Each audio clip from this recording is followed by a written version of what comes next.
This is about what Ron Wyatt claimed to discover.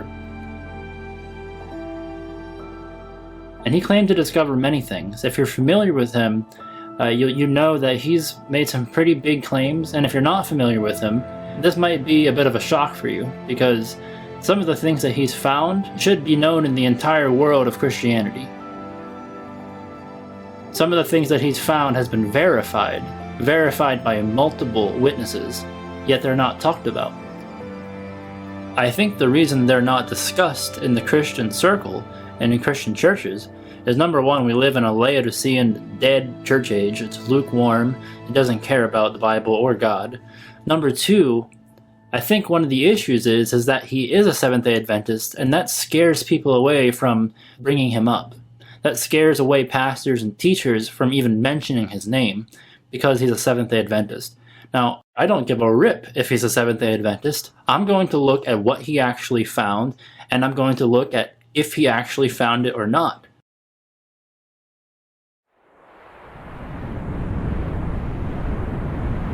Then the Lord rained upon Sodom and upon Gomorrah brimstone and fire from the Lord out of heaven. The first discovery we can investigate is the location of Gomorrah. And Abraham got up early in the morning to the place where he stood before the Lord. And he looked toward Sodom and Gomorrah, and toward all the land of the plain, and beheld, and lo, the smoke of the country went up as the smoke of a furnace. Ron Wyatt claimed to rediscover the ruins of ancient Gomorrah, the actual place where God rained down fire from the sky. And to begin showing you the evidence of this, I want to introduce you to Lotan from KJV Pictures, who has actually been to the place where Ron Wyatt claimed was Gomorrah. Hey everyone, Lotan here from KJV Pictures. I'm super excited to make this video because when Brother Brandon told me he was making this study, I had a few things to add. You see, Ron Wyatt's videos were some of the first videos I saw as a newborn Christian, and having family in Israel myself, I decided to go check out some of his findings firsthand. One finding in particular, because if true, for me, it would be sort of a smoking gun discovery, and that was the location of Sodom and Gomorrah. Ron had claimed to discover this location in, I believe, 1990, and his discoveries were quite shocking. Architecture, brimstone, sulfur balls, the whole 9 yards. But no one in the Christian community seemed to ever talk about it. I don't know, I had to check it out for myself.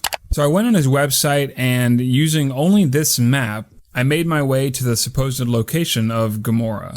As you can see, I wasn't working with a whole lot. The road we took to the Dead Sea spit us out right around here, and then we traveled up the coast until I eyed a piece of white, ash-colored land where the map suggested Gomorrah would be.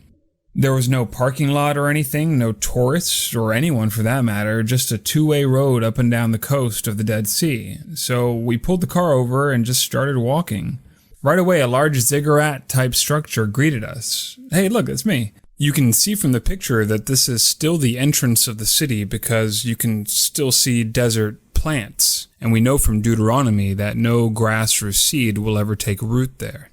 Well, sure enough, as we entered the city, hey, look, it's me again. No grass or plants made their home there. You could see straight lines in the walls of the city where houses or other architecture used to be. And you could even see more ziggurat-type structures at major intersections. Although I didn't notice it firsthand on my trip since we only had about a few hours to explore, and you'd probably need about a few days from what I saw. But when I looked at this photo, I noticed in the background other symmetrical-type structures off in the distance, and nature just doesn't do that type of thing. All the walls of the valleys were decorated with this swirl-like pattern. It was beautiful to look at. Like heat had melted different layers of rock and stone together. But beautiful as it was just dust and ash to the touch. All these structures and ashen remains were great and all, but I still didn't have that smoking gun evidence that I wanted. I needed more evidence. I needed to find the sulfur balls that Ron claimed to be scattered all about. That would be my smoking gun. Only then would I be convinced that this was, in fact, the remains of that sinful city that God poured his judgment on thousands of years ago. Sure enough, I found more than a dozen small balls of sulfur scattered about. This is what's left of my personal collection today. I've burned some to show friends and family, and the smell is, well, horrifying. I can only imagine what it must have been like when these balls in their pure form came raining down from heaven on those lost cities. Yeah, if you ask me, I'd say Ron found it, but ultimately it's up to you if you want to believe him or not. But I think the real question is, do his discoveries contradict Scripture? Because if they contradict Scripture, it doesn't matter what I believe. It doesn't matter what you believe. But if they don't, well, for that I'll turn the study back over to Brother Brandon. Brandon, thanks for having me. It was a pleasure talking to you, and I look forward to listening to the rest of the study. Thank you, Lotan, and I highly recommend that you go subscribe to KJV Pictures because his content is on point, King James only. And everything he does is really well done, not only from a production standpoint, but from a scriptural basis. Now, I know what Lotan has showed you is very interesting if you've never seen it before, but I want to establish this with more witnesses so you can really see that this is not just Lotan. There are many people who have verified what Ron Wyatt claimed to find.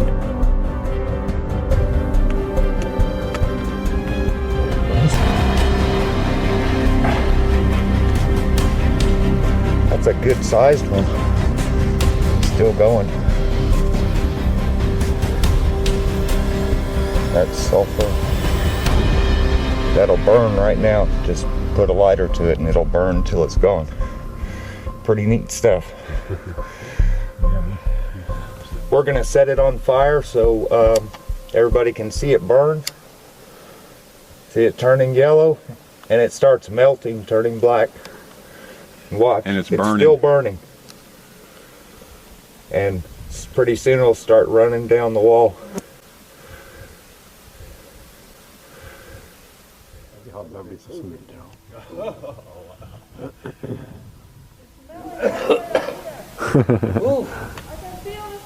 Away from the Dead Sea, it is still possible to find today the remains and ruins of the destroyed cities described in Genesis 19. Although the locals consider these remains to be sand dunes due to 3,500 years of rain erosion, archaeologists like Ron Wyatt and Jake Wilson have discovered evident man-made structures in the area in the 1990s. Formations such as ancient houses, gates, temples, statues can still be spotted in the area. As opposed to regular sulfur, this pale white form of sulfur can only be found in the ruins of Sodom and Gomorrah. It cannot be found in any volcanic area or any mineral museum. Supporting the Genesis account, geothermal activity has never been recorded in the region, so these brimstones could not have come from a volcanic eruption.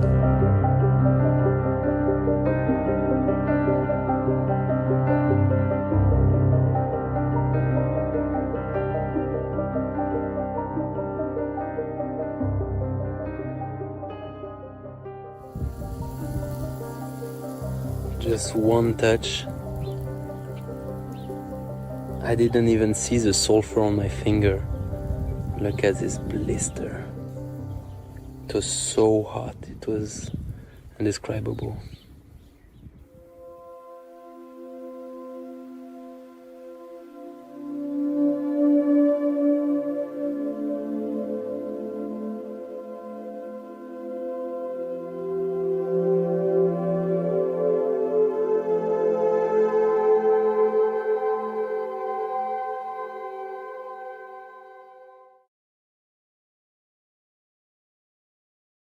This is absolutely staggering. We've traveled the Holy Land. These are the believed sites of Sodom and Gomorrah. There is some discrepancy as to where they might be, but the evidence is so overwhelming that right here, this is where Sodom and Gomorrah is. I have been absolutely impacted and impressed by this. It's just, I mean, right now I just feel just a sense of awe over me right now as we're here. And as they have discovered in these areas a brimstone, and they're like balls. And this brimstone is totally different than any other place on the planet. Most other brimstone, and I should mention brimstone is synonymous with sulfur. So brimstone is kind of the old word for sulfur. So we have found sulfur balls all over in these city areas here, and it's unlike any other sulfur on the planet, as I mentioned. They're white, and they are about 90 to almost 100% pure. This brimstone is made of monoclinic, white sulfur that has been burned or cooked at a high temperature. It is quite different from natural sulfur that is formed in geothermal areas. Samples were taken to a lab for analysis.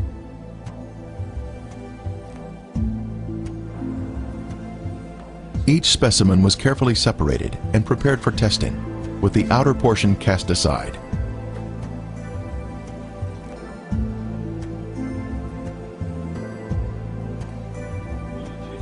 Next, the samples were dried and placed in a rock crusher. Then they were pressed onto a disc. Then they were loaded into a machine for the semi-quantitative X-ray analysis. Each sample was individually transported into the testing chamber for analysis. The results proved to be quite amazing.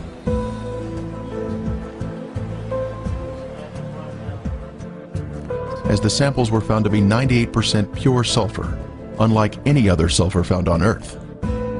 This pure, cooked sulfur is the heavenly marker that was left behind to show the world that the Lord, without a doubt, destroyed these sinful cities at His command.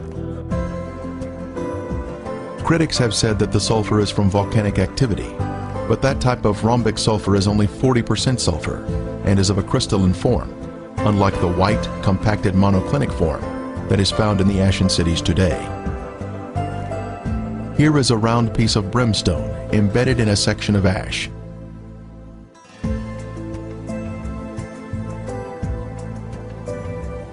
Another clump of ash contains a piece of brimstone that has a burn ring surrounding the unburned sulfur inside.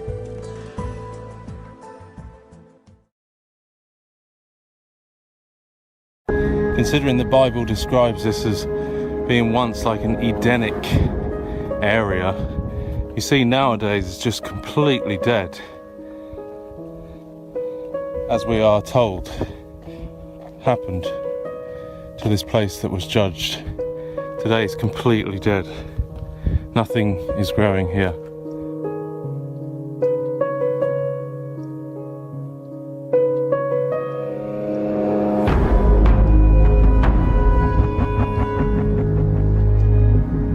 The whole thing is like sponge. And I really want to find one of those sulfur stones before the sun goes down. I really want to find one of those stones to show you.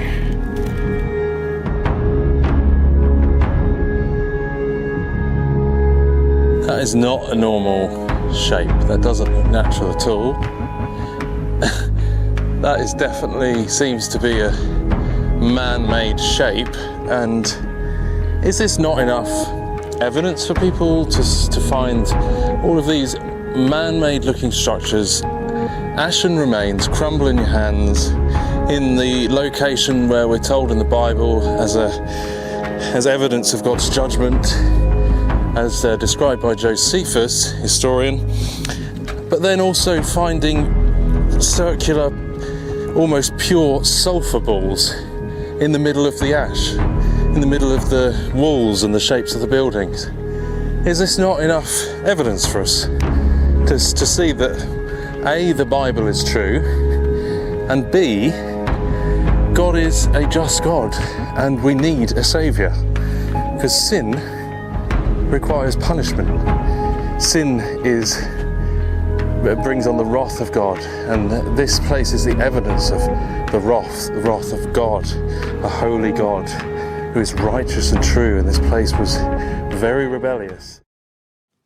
Now, whether or not you've heard of this discovery before, I want you to think about the fact that nobody talks about this.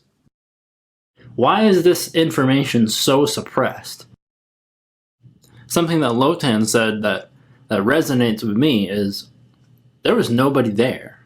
There was not even a tourist attraction or anything. Dude, if the LGBT community knew, if this was widespread information, and if everybody knew that Sodom and Gomorrah was real and God actually wiped out the city, why do archaeologists not look into this? What are they looking at? If they're not looking at this, where it's directly in your face, what are they actually spending their time on? Lotan said there's nobody there. Dude, this thing has been discovered since 1990. That's 31 years ago. Come on. There's no archaeologists in Sodom and Gomorrah with all this video evidence after 31 years. That's the world we live in. The truth is suppressed.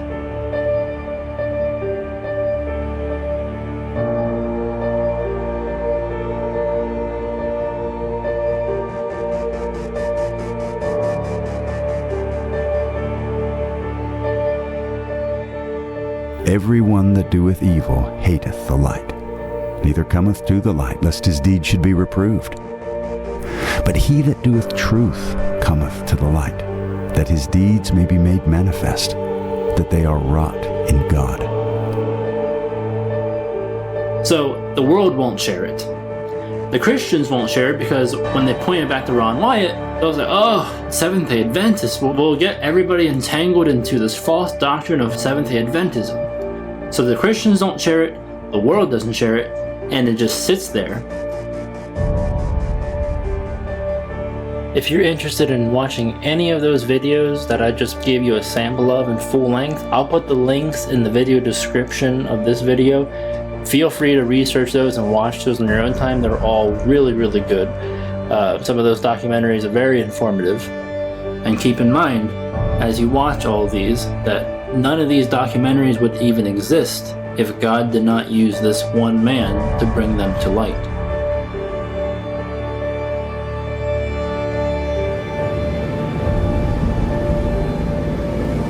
And the Lord overthrew the Egyptians in the midst of the sea. And the waters returned and covered the chariots and the horsemen and all the host of Pharaoh that came into the sea after them. There remained not so much as one of them. But the children of Israel walked upon dry land in the midst of the sea, and the waters were a wall unto them on their right hand and on their left. If you open your Bible to the very back where you have all of your maps, you're going to see that most Bibles at least have a path drawn out of the Exodus pathway from when the Israelites left Egypt from slavery, when they were delivered by God through the Red Sea and then all the way to Mount Sinai and through the wilderness. Most Bibles will have a map that depict the pathway and the route that they took. You can throw that map in the trash. That's not the actual route. Ron Wyatt found the actual Red Sea crossing. When Ron Wyatt was at this spot in 1978, he decided to inspect the waters here for any evidence that may have been left behind from approximately 20,000 chariots, plus the horses, horsemen, and foot soldiers. What he found has been confirmed by others. Scientists always kept trying to say that they crossed in the Sea of Reeds, which was ankle deep at a certain time of year and stuff. And Dad wanted to prove that it was a biblical miracle. And so he tried to trace their steps from Egypt. And basically he did. He got an airplane and he had this guy named Moses, actually. Yeah. This is no lie. We hired a pilot in Eilat and his name was Moses, and he flew us up and down through there, and Dad told him what we're looking for. We're looking for a valley that goes all the way through the mountains from here, from the Sinai Peninsula to here. And the guy said, oh yeah, there is one. And back then there wasn't a road even down it, but now they have a road down there. All the way through. Yeah. It keeps washing out all the time. There has never been any real convincing evidence, nothing found, nor archaeological evidence found by Cairo, Egypt, that would support the fact that the Israelites crossed there. There has been, however, much evidence found, archaeological evidence, to show that the crossing was here and that Mount Sinai is in Saudi Arabia. So basically what we have here is the traditional Exodus route from Goshen, where the Israelites were in Egypt. They came out of Goshen and then they crossed over around here somewhere, and this is where the traditional crossing of the Red Sea is. It's really sad because they're basically saying that Egypt's chariots got drowned in this really shallow marsh-like area. They will keep the traditional site of Mount Sinai, and they'll put it here not because of evidence they found, but because Constantine's mother said this was Mount Sinai. So the scholars, with all their wisdom, go along with Constantine's mother, and in order to do that, they got to put the Red Sea crossing over here, because it wouldn't make sense over there. And they also say that this is the real Red Sea crossing because in the Hebrew, it's the Sea of Reeds, the Reed Sea. But if you actually look into it in other places in the Bible, it describes this area right here as the Red Sea as well. So this is also the Red Sea in the Bible. So anyways, the actual Red Sea crossing, they ended up at this beach right here, and then they crossed right here. So the actual Mount Sinai is in Arabia. According to scholars, it's where Constantine's mother said it was. But according to Paul, the apostle, it's in Arabia. And that's where it actually is, and we'll look at that next. But here's where the actual Red Sea crossing is. The actual route starts here, goes down through here, and then they get entangled in the wilderness. And let me see if I have a map of that. Yeah, so as you can see, there's like this windy valley. And that's where Pharaoh realized they would be entangled in the wilderness, and then when it pursued them, and they came out at the beach here, and this is where they actually crossed. There's another bird's eye view of the beach. And as you can see, all of Israel would fit onto this area of land while God protected them with a pillar of fire, cutting off Pharaoh's army coming from behind. They're literally finding chariot wheels. This is all found in that Red Sea area. Egyptian chariots were known to use metal hubs in the center of the wheels. Using metal detectors, divers have found metal in the raised hubs that are now covered in coral. So when you dive with underwater metal detector, you can go over all the corals and you don't get any reading. And then when you go over obviously metal or iron or whatever, you do get a reading. So that's the way you know that if you've got a wheel shape and you get a strong metal reading from it, then that would be the difference between just a round coral and something that could potentially be a chariot wheel. So when you compare this particular four-spoked hub to the hubs that you see in the Egyptian Museum, it looks exactly the same, and there's metal where you'd expect to see it. Here we see another four-spoked chariot wheel with one spoke missing and a center-raised hub. The coral here has preserved the chariot parts by retaining the man-made structure, even after the wood has disappeared. Here we see another wheel suspended on its axle, standing at attention. It has 6 spokes and a raised center hub. Ron Wyatt made many dives here and located many artifacts. That thing in the middle is like the hub of the wheel, and then it's almost like a cross of coral. The wood rotted away. The metal would still be there with coral around it. But as you can see, that's just not a natural coral formation. There shouldn't be any coral at all in this area because there's nothing for it to grow on. But if there was a bunch of chariots down there rotting away, coral would definitely be growing on them. So, as you can see, that's clearly a chariot wheel. This is pretty clearly a chariot wheel. On the right side is giving you like an illustration, but you can even without the illustration, you can see. It just gets more and more obvious. Like, what is that coral doing? That's obviously something sticking up, like an axle. That's just not normal. Come on. Like, what do you think that is? There's also a gold one found, and if you don't think that's a chariot wheel, I don't know what to tell you. That's a chariot wheel. The premier find here at the crossing site is this gold veneer that was left behind from a 4-spoke chariot wheel. The Bible tells us there were 600 choice chariots used in the chase of the children of Israel. This artifact was left behind at a depth of 200 feet. Since specialized equipment would be necessary to raise it to the surface, today it is still in the location where it was found. Because when Dad first did the cameras, I don't think we even had the scuba gear yet, did we? I think we were just No, our snorkeling first out trip, the first we didn't time. really find anything, except we found the spot where we thought that it was. But when we actually did go scuba diving, Dad bought 2 little underwater Kodak cameras, and that's what the underwater pictures were taken with. I took a picture of 3 different wheels. The golden chariot wheel picture got drowned in one of the cameras, and the other camera had a bunch of chariot wheels but not the gold one. Me and Ronnie went down and touched We touched the gold chariot wheel. Yeah. How deep was that? Somewhere around 180 feet. Yeah, it was right around there. Like Ronnie said earlier, we were swimming about 30, 35 feet where you can stay all day, whatever, 32 feet. So But we then were up we there would go swimming down. around, and if we saw anything, we'd go down. On a number of trips, we've brought metal detectors to Nueva, and these reveal that inside the coral there is metal.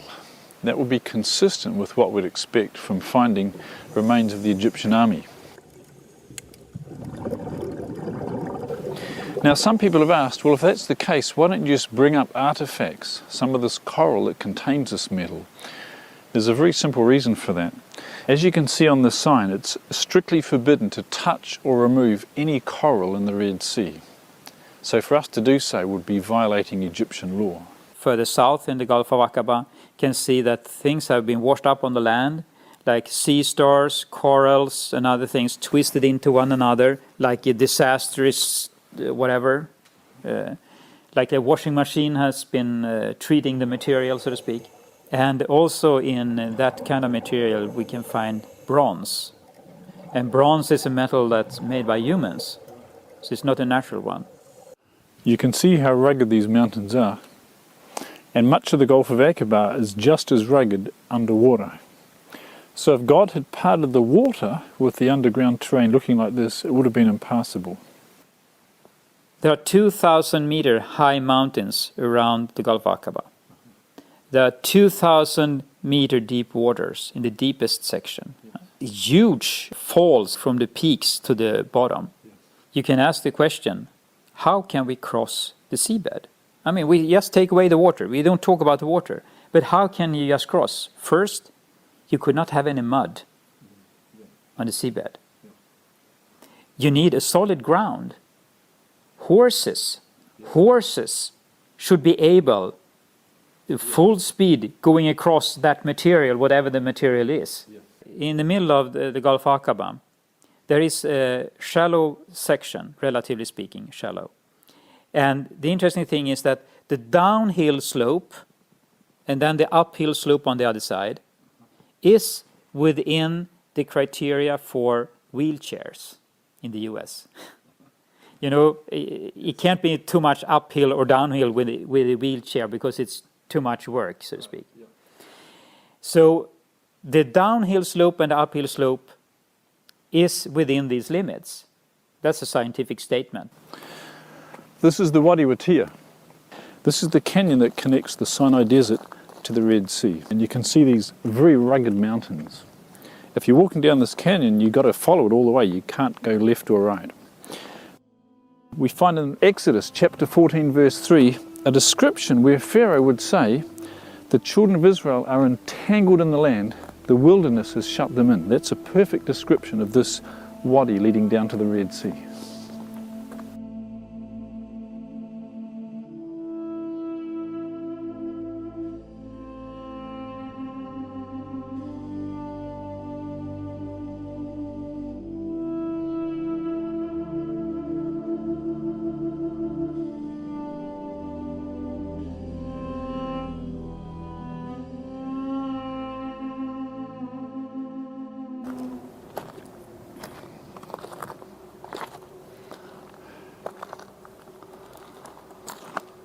Finally, after walking about 30 kilometers through this wadi, they come to the Red Sea. You can see behind us the Gulf of Aqaba, and behind that, the mountains of Midian.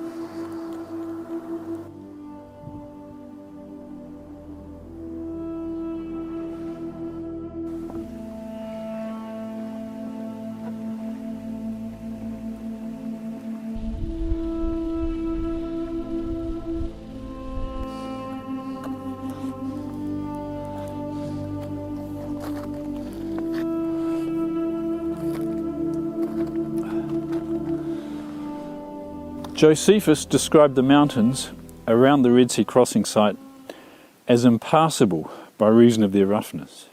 You can see these mountains here around Nuweiba Beach are extremely rough. You can see the loose rock, the shingle, very hard to climb and very dry and barren. Had the Egyptians attacked the Hebrews at the Red Sea crossing site and they'd scattered through these mountains, it would have been an absolute disaster for the Israelites. The interesting thing is that the gravel at the location in the midsection of the Gulf Aqaba, since it's shallow there, the tidal current goes back and forth and keep this clean. And immediately when you take away the water, it's like concrete. It's very, very solid. So no problem with the horses, no problem with the chariots, no problems with the oxen and the oxen chariots and so forth. Just good across. Since there are chariot parts on this side of the Red Sea crossing, could there be other chariot parts on the other side of the Gulf, showing a continuation of artifacts? On the shore opposite of Nuweiba, inspection of the seafloor in Saudi Arabia has also been conducted to see if chariot parts can be found on this side of the Red Sea crossing. While investigating the Saudi Arabian waters, Viveka Pontian found this beautiful round chariot wheel specimen with a raised center hub.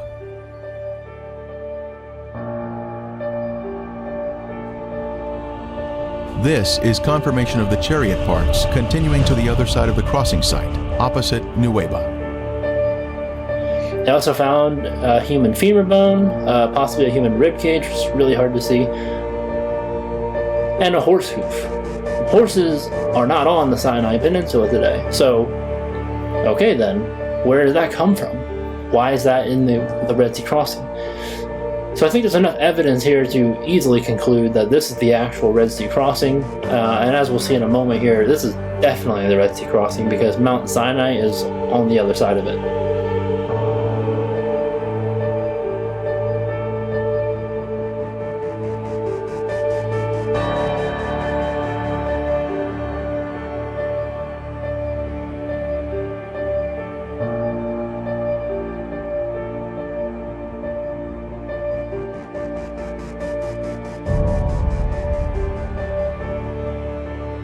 And the smoke thereof ascended as the smoke of a furnace, and the whole mount quaked greatly. And when the voice of the trumpet sounded long, and waxed louder and louder, Moses spake, and God answered him by a voice. And the Lord came down upon Mount Sinai on the top of the mount. At that time I had vacation to come to Korea. When I see my father, he said, look, I have been to pilgrim, but why is very big difference, the Bible and Sinai Mount? And then I said, you are the elder in the church, how you say like that? Don't talk like this. He said, no, it's something different. And then he gave to me the videotapes. And then when I see this showing about Ron Wyatt, he said he had been to the northern part of the Saudi Arabia in Midian wilderness. Then he said Mount Sinai is there. So I was very much strange because since I was a child, I read so many times the books. But I'm just reading the book, but never match on the map with the Bible. The tradition that the mountain in Egypt's Sinai Peninsula is Mount Sinai only dates back to the 4th century AD. New research based on Jewish, Christian, and Islamic sources indicate that there is a tradition that is 600 years older, and according to that tradition, Mount Sinai is in northwest Saudi Arabia. This other tradition points to Jebel Makla, a peak on the mountain range known as Jebel al-Lawz, as the true Mountain of Moses. Several historical sources, including Josephus, recorded that Mount Sinai is the highest mountain near a city that is today called Al-Bad. Locals refer to Jabal Machla as Jebel Musa, the mountain of Moses. So you call this one Jebel Musa? Jebel Musa. One of the distinguishing features of this mountain is the blackened top that you can see right behind me. The Bible says that God descended upon Mount Sinai as a fire. The blackened peaks stick out from the surrounding areas, and the rocks are only black from the outside. Researchers disagree as to whether the blackened rocks are actual evidence of God descending upon the mountain as a fire like the Bible says, or whether it's natural volcanic rock. A small handful of Americans tried to sneak into this area in the late 1970s and the 1980s. They were arrested, and their photos and videos were confiscated by the Saudi police. Their evidence was lost. Mount Sinai was first discovered in 1984 by Ron Wyatt and his sons, who walked across the border into Saudi Arabia without a visa in order to document the evidence here. After seeing the mountain, he and his sons were captured and were accused of espionage. They spent 78 days in prison, awaiting execution, before they were finally released. After Ron Wyatt was there, the Saudi government, they know that this place is important. And also they have a special investigation all around the mountains. They found so many stone structures and many ancient rock inscriptions. The local peoples, they call it the Jabal Lows. Jabal Lows, Jabal means Arabic is the mountains, and Lows means the almond. It's something strange, Arabic and Hebrew name is same, Lows. But in Saudi Arabia, actually it's not growing the almond tree, except these mountains. God ordered to Moses, the Oholiab and Bezalel, two persons, giving them the knowledge to make menorah by the gold. How they made menorah? 3 branch and other side 3 branch. It's like almond flour. And thou shalt make a candlestick of pure gold, 3 bowls made like unto almonds, with a knop and a flower in one branch, and 3 bowls made like almonds in the other branch, with a knop and a flower. So in the 6 branches that come out of the candlestick. Then 12 tribes have problems that times. Moses ordered to every tribe to the staff, put the name of the tribe, and then they put in the ark. Morning times, found out the Aaron, his staff, almond tree and almond flower was there. And take of every one of them a rod, write thou every man's name upon his rod.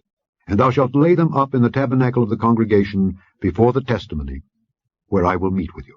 And it shall come to pass that the man's rod whom I shall choose shall blossom. And it came to pass that on the morrow Moses went into the tabernacle of witness, and behold, the rod of Aaron for the house of Levi was budded, and brought forth buds, and bloomed blossoms, and yielded almonds. How to match this mountain name and this almond? But also, why is matching the Jabal Lows and the Hebrew and Arab is same word, same meaning? Well, we've made it not to the summit yet. We're at about 6,400 feet in the elevation. As you look behind me, you can see the big plain that the Israelites camped in front of the mountain. And just right down where we're standing, you can see the plateau where definitely 70 plus people could have sat and ate with God. Remember, Moses went up there with the elders of Israel. And right in front of me is the Blackened Peak. We're going to summit that today. I understand from their video, they said where the black begins, it's very distinct. It's a clear change from normal rock to black, like it's a boundary, a very clear boundary. Did you found that too? Yeah. I go to on the back side, I come to there. But this one, like stone is melted. But some of them, they arguing, said, oh, this one volcanic stone. But volcanic stone, if you broke inside, also is black. Yes. But this one, only the outside is blackened. 20 to 30% from the top of the mountain is blackened. But it's go down is normal. Wow. Yeah, it's not like a volcanic stone. Right. Different, very big different volcanic stone. Okay, we are at the line where the stone changes color between the black stone and the white, pink, whatever you want to call it, granite. And here's the blackened boulder. And we're just looking at it, and if you pull off this piece, inside it's a different color. That's kind of pinkish, but the outside's black. Now the amount of evidence around Mount Sinai here, which today is called Jabal Machlah, reveals this place is indeed the true Mount Sinai.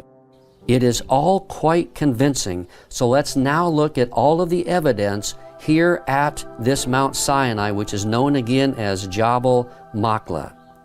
First of all, the Bible states that the Israelites camped at the base of Mount Sinai for around a year. Interestingly, at the base of this mountain here is a large flat area where the Israelites could have camped. It is huge in size and had streams of water and pasture land for their livestock to graze. Also, the climate was perfect as it is higher in elevation, so it's not hot in the summer and it's comfortable in the winter. Next, Exodus 19:18 states that Mount Sinai was all in smoke because the Lord descended upon it in fire, and its smoke ascended like the smoke of a furnace, and the whole mountain quaked violently. The top of these mountains are dark, showing signs of burnt marks. The outer parts of the rocks are black, but on the inside they are brownish in color. And you can see here there's been some rocks that have been chipped away, and you can see that on the outside they're black and on the inside they are brown. This seems to be more evidence that this mountain and the surrounding mountains close by were covered with fire and smoke. Now from Mount Sinai, God gave the 10 Commandments to the nation of Israel and supernaturally wrote them on tablets of stone with His own finger. This was an earth-shattering event. Scripture says the mountain was on fire for 6 days and appeared as if it was going to be consumed.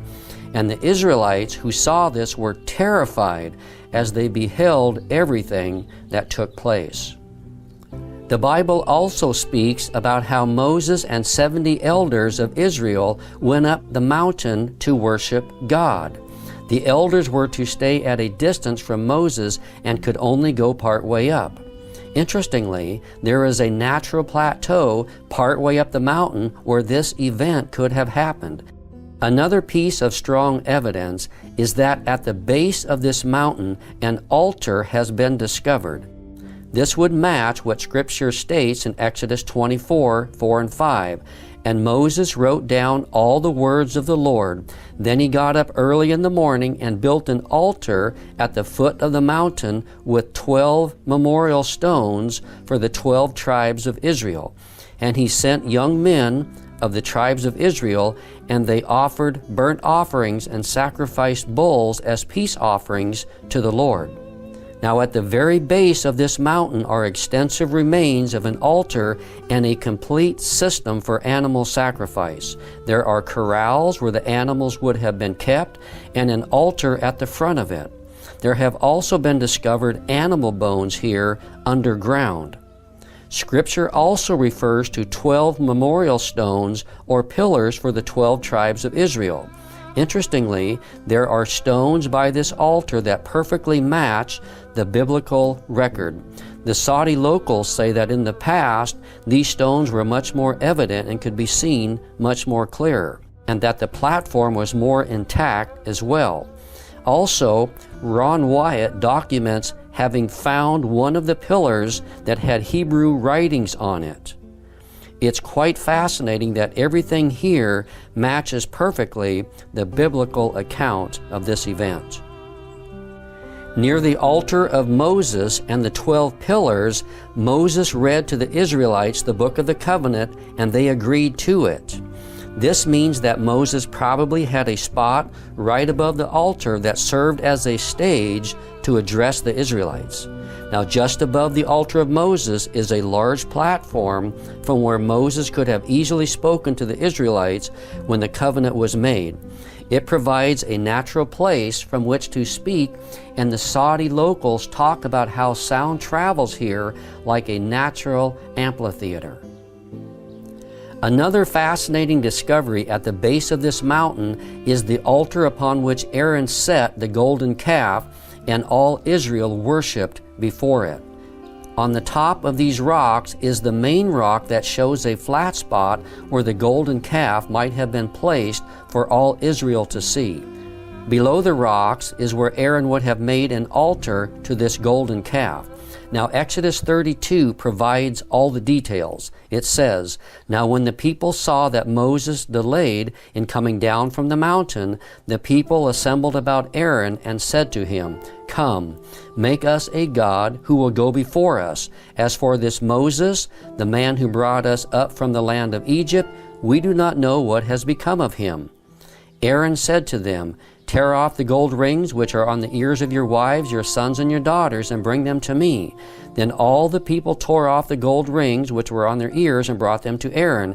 And he took this from their hand and fashioned it with a graving tool and made it into a golden calf, or a molten calf. And they said, 'This is your God, O Israel, who brought you up from the land of Egypt.' Now when Aaron saw this, he built an altar before it." So Moses was on top of Mount Sinai for 40 days, and this event happened while Moses was away.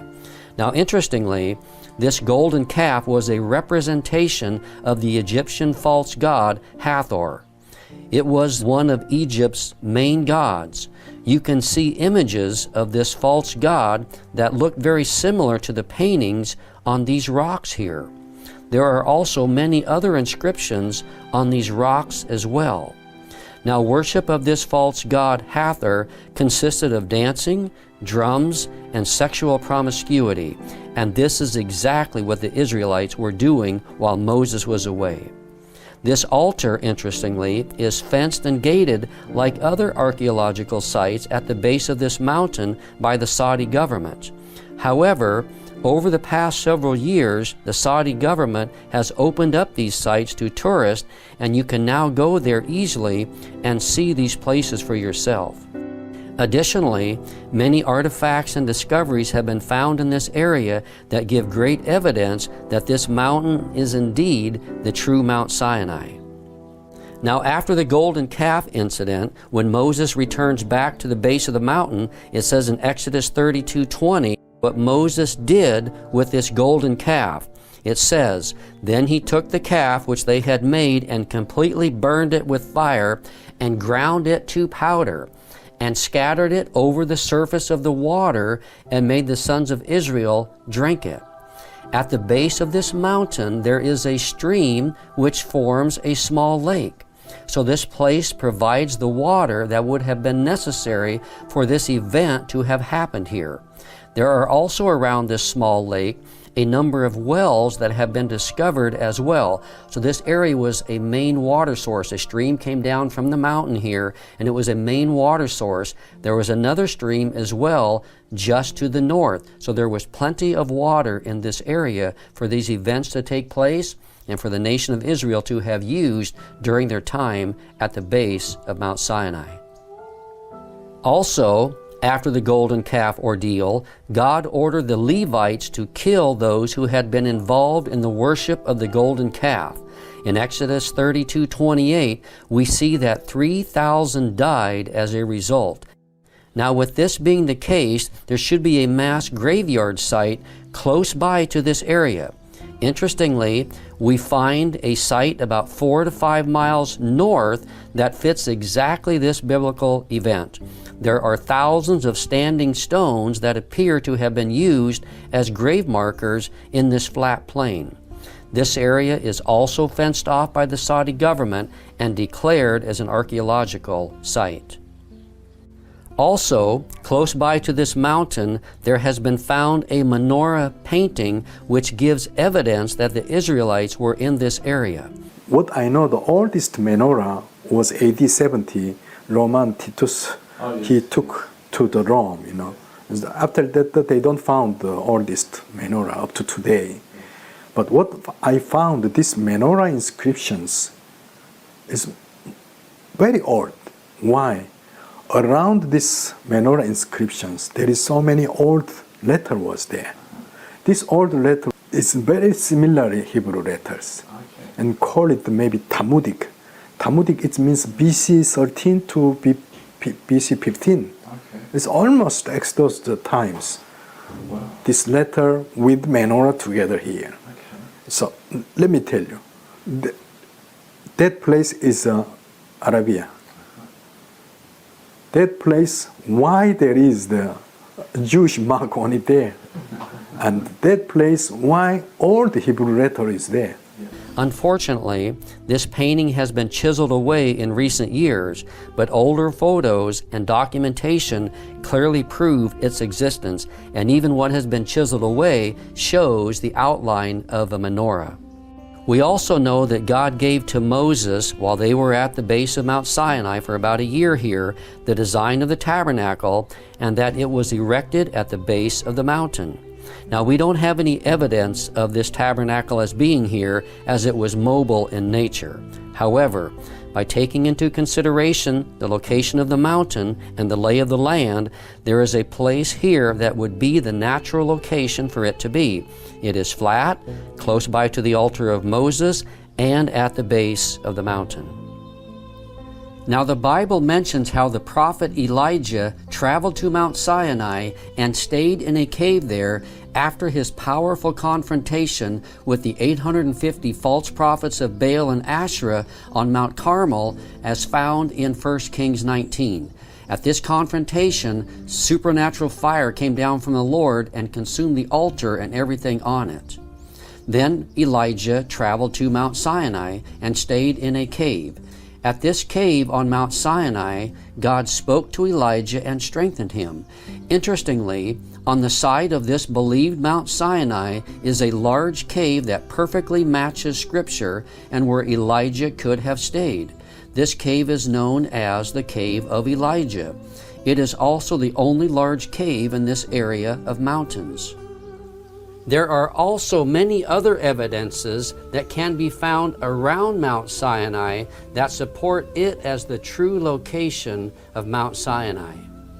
Now it says in Exodus 15, it says, "Then they came to Elim, where there were 12 springs of water and 70 date palms, and they camped there beside the waters." And you can see in this video, this place has been found. This very place that it talks about has been found, and it supports the biblical text. To this day, there are many palm trees and exactly 12 wells here. This would have provided water and met all the needs of the Israelites. Here you can see this area with the palm trees and some of the wells. The Saudi locals in the area point out that this is Elim and has been known by this name as long as they can remember. After this, it says in Exodus 17, "Then all the congregation of the sons of Israel journeyed by stages from the wilderness of Sin, according to the command of the Lord, and camped at Rephidim. And there was no water for the people to drink. Therefore the people quarreled with Moses and said, 'Give us water that we may drink.' And here is where Moses struck the rock, and water gushed out and came out from this rock." Now this rock that Moses struck and God split in two is believed to have been found and is a perfect match with the biblical account. It is massive in size and sits upon a small hill. It's also located in a large valley where the Israelites could have camped and can be seen from a long distance away. It shows water grooves in it where massive amounts of water ran down from it. And you can see this rock and the water channels and grooves that were made when the water gushed out from it. Now God confirms this in Isaiah 28:21. It says, "They did not thirst when he led them through the deserts. He made the water flow out of the rock for them. He split the rock and the water gushed out." And this is exactly what we see here at this large, massive rock at Rephidim. And then it says in Psalm 78, it says, "He split the rocks in the wilderness and gave them abundant drink like the ocean depths. He brought forth streams also from the rock and caused waters to run down like rivers." Now this rock from which the water flowed here at Rephidim is also referred to as the rock of Horeb, because it is close by to Mount Sinai, also known as Mount Horeb. Also, while at Rephidim, the Amalekites came and fought against the Israelites. Exodus 17:8 says that, "Then Amalek came and fought against Israel at Rephidim." The Amalekites were descendants of Esau and were a people who lived south of the Dead Sea region. God supernaturally gave the Israelites victory as Moses held up his arms. When his arms got tired from being outstretched, then Aaron and Hur helped him hold up his arms.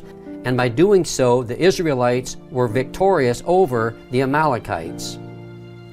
Also, right by this massive rock at Rephidim, you can see what appears to be an altar that Moses erected after defeating the Amalekites and named it Jehovah Nissi, which means in Hebrew, "The Lord is our banner."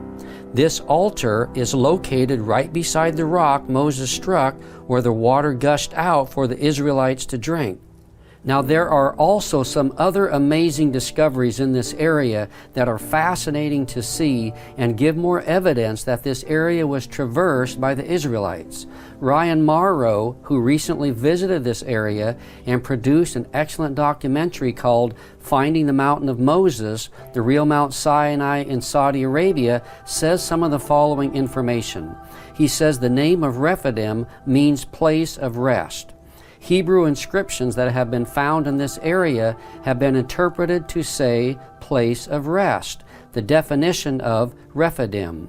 Closer to the mountain, inscriptions have been found that Dr. Miles Jones, a scholar of ancient Hebrew, believes are talking about the battle with the Amalekites. He says one of the inscriptions refers to the death of an Amalekite. Nearby, there are two inscriptions that Dr. Jones believes are marking where a Hebrew mother and daughter died. To go to the Jabal Lodge. He said, "No, don't go there. There is military already there. If you go there, they will catch you." I said, "No problem, let's go there." And they said, No. He offered to me 200 riyal. Saudi 200 riyal, it means you can buy one piece of gold. And I said, "Okay, no problem, I will give you the 200 riyal. But you should take me to go to Jabal Lodge." He said, "Okay, I will go. Let's go." And then he was driving in front of me. I'm following him, And then after that, I think around 15 to 20 minutes, he said that this one is Jabal Lodge. When I look, it's nothing there. I said, "No, this one is not Jabal Lodge." He said to me, "If you pay 100 riyal more, I will bring to you to the Jabal Lodge." He's an Arab businessman. Then suddenly I said to him, "Look, we have a contract 200 riyal. If you want 100 riyal more, it means you broke our contract. Go to your house. I go to myself. If I found gold, I will not give it to you, anything to you." He said, no, let's go. But that times, I drive myself because I know maybe way to, because already we know the directions, So I'm following my way.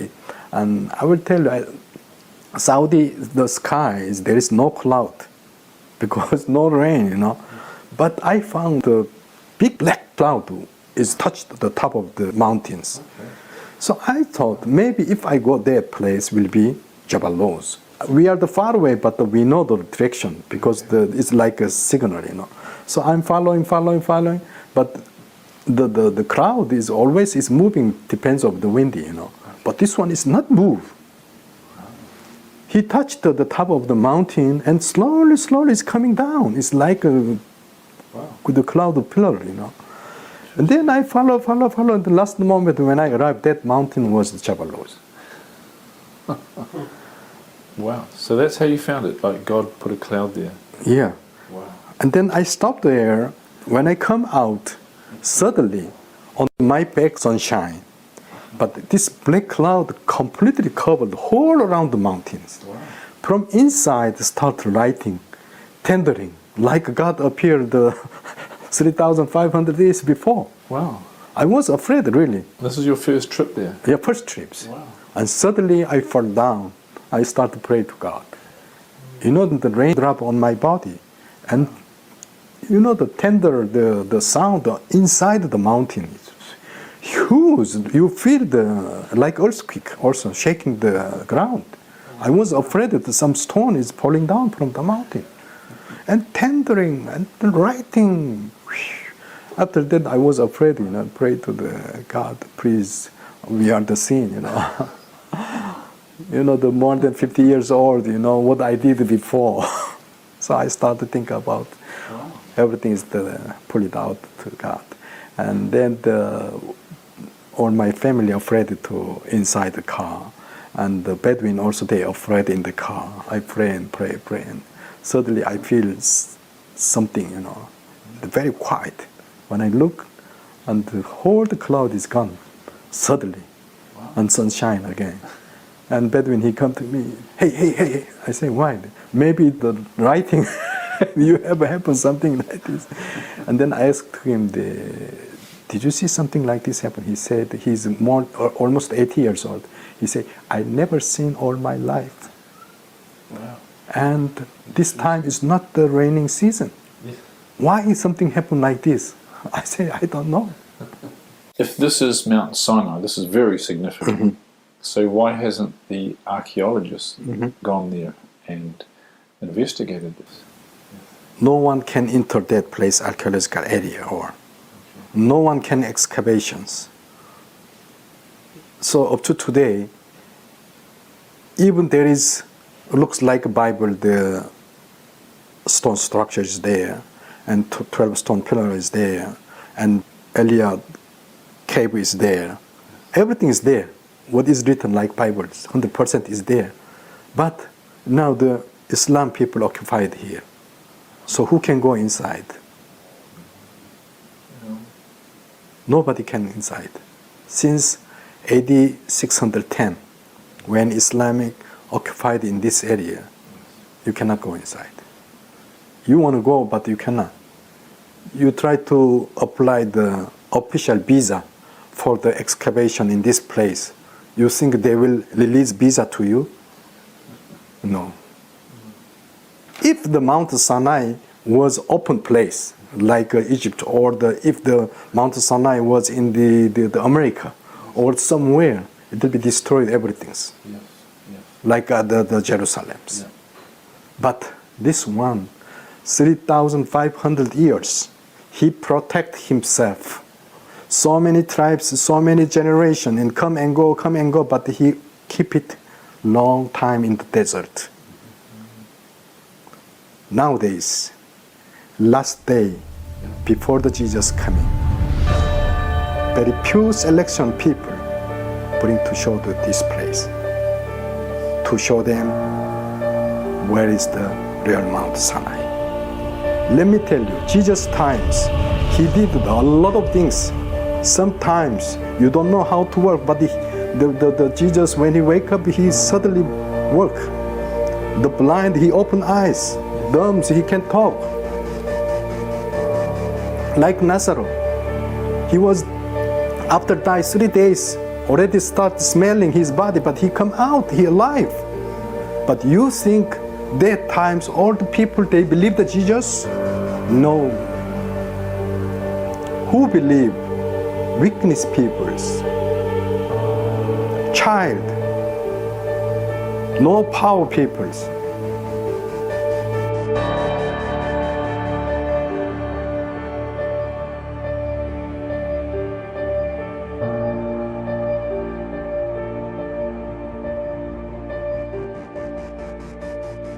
And God looked upon the earth, and behold, it was corrupt, for all flesh had corrupted his way upon the earth. And God said unto Noah, the end of all flesh is come before me, for the earth is filled with violence through them. And behold, I will destroy them with the earth. Make thee an ark of gopher wood. Rooms shalt thou make in the ark, and shalt pitch it within and without with pitch.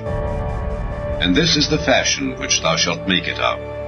The length of the ark shall be 300 cubits, the breadth of it 50 cubits, and the height of it 30 cubits. A window shalt thou make to the ark, and in a cubit shalt thou finish it above, and the door of the ark shalt thou set in the side thereof. With lower, second, and third stories shalt thou make it.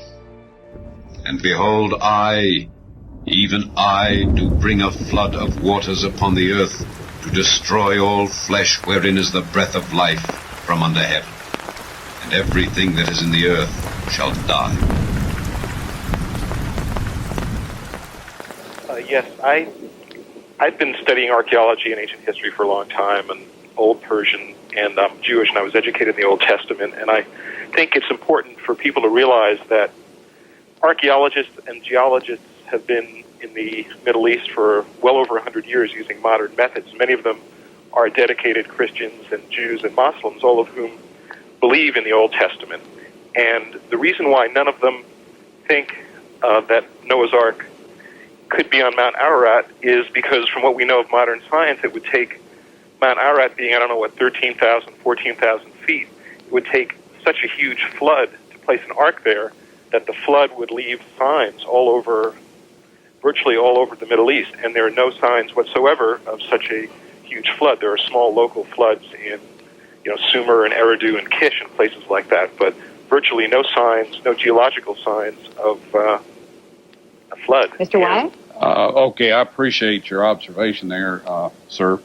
Now, we will have to agree with you on the fact that this boat could not be on Ararat for many reasons. It's a post-flood volcano.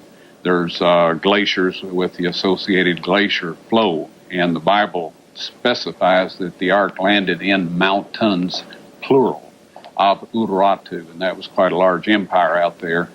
And so it is not on Mount Ararat. It's 12 miles to the south on a place called Mount Masr, or Mountain of Pain, or something to that extent. Now, as to your worldwide evidences of a flood, I will disagree with you there, sir.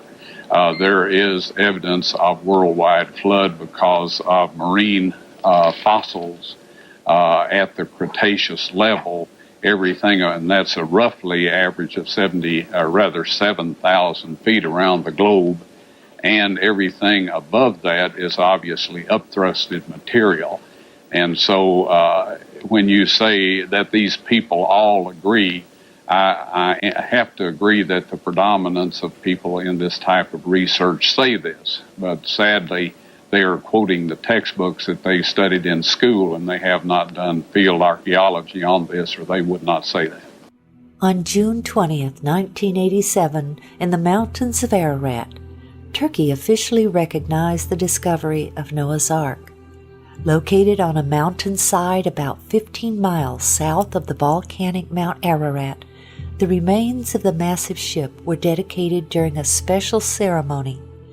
Guest of honor was Ron Wyatt, due to his 10 years of research at the site.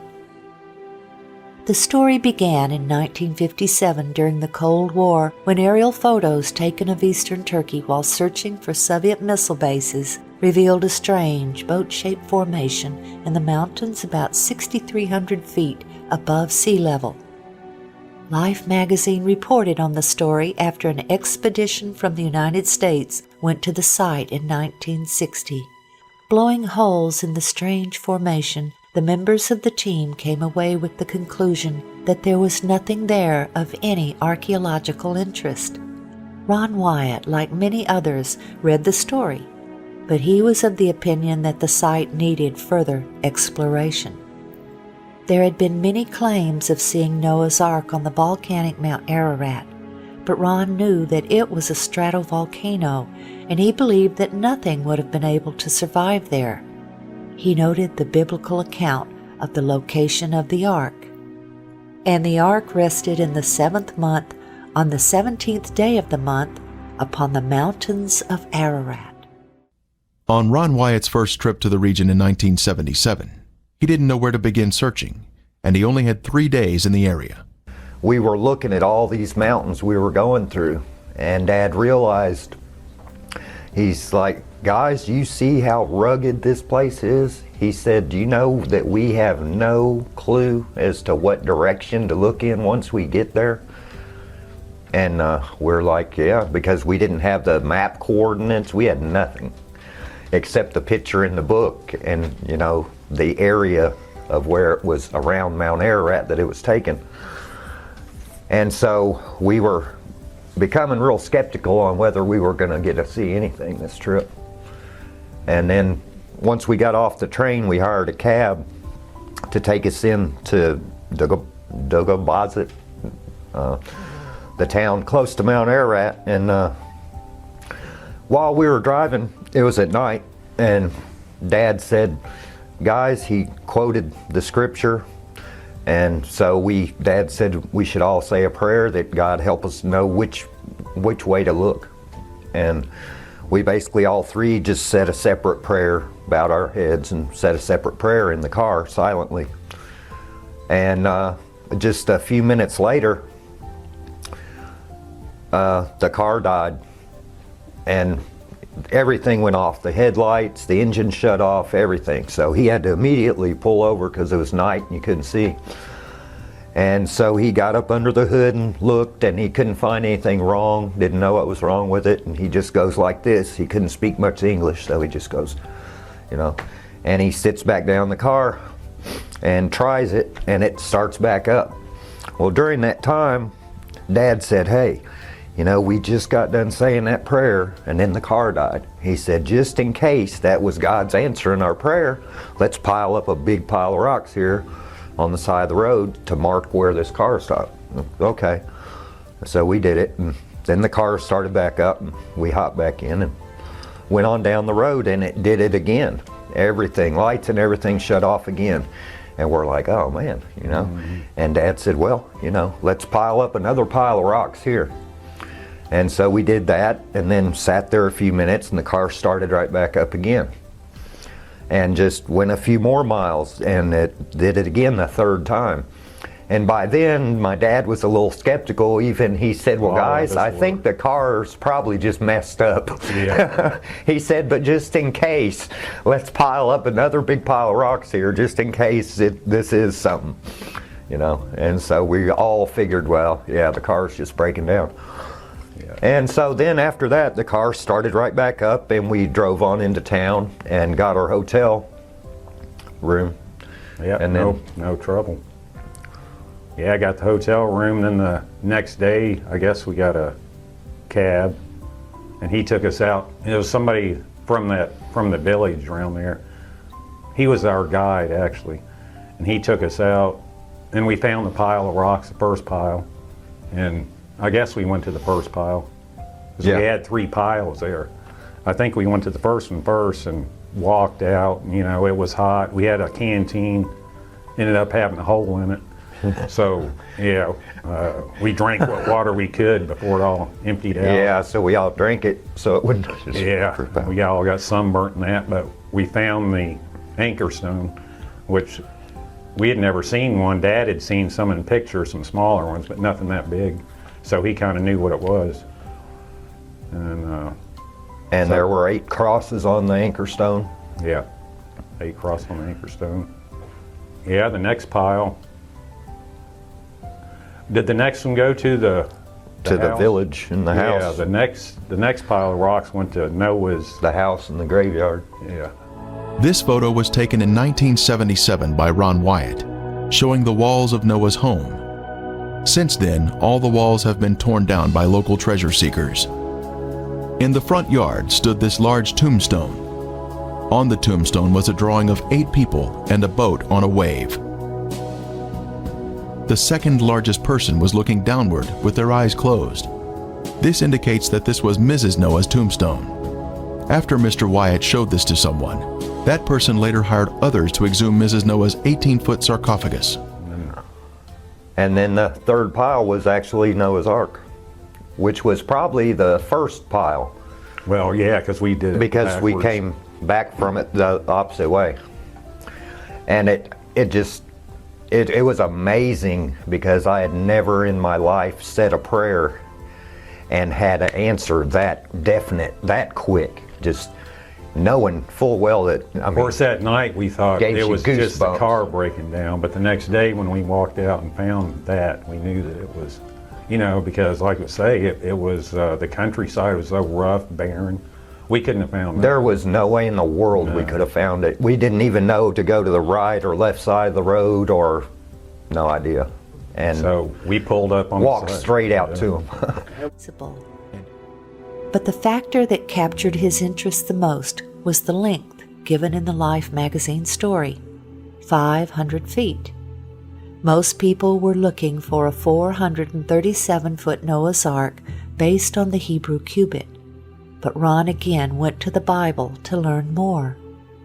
And Moses was learned in all the wisdom of the Egyptians.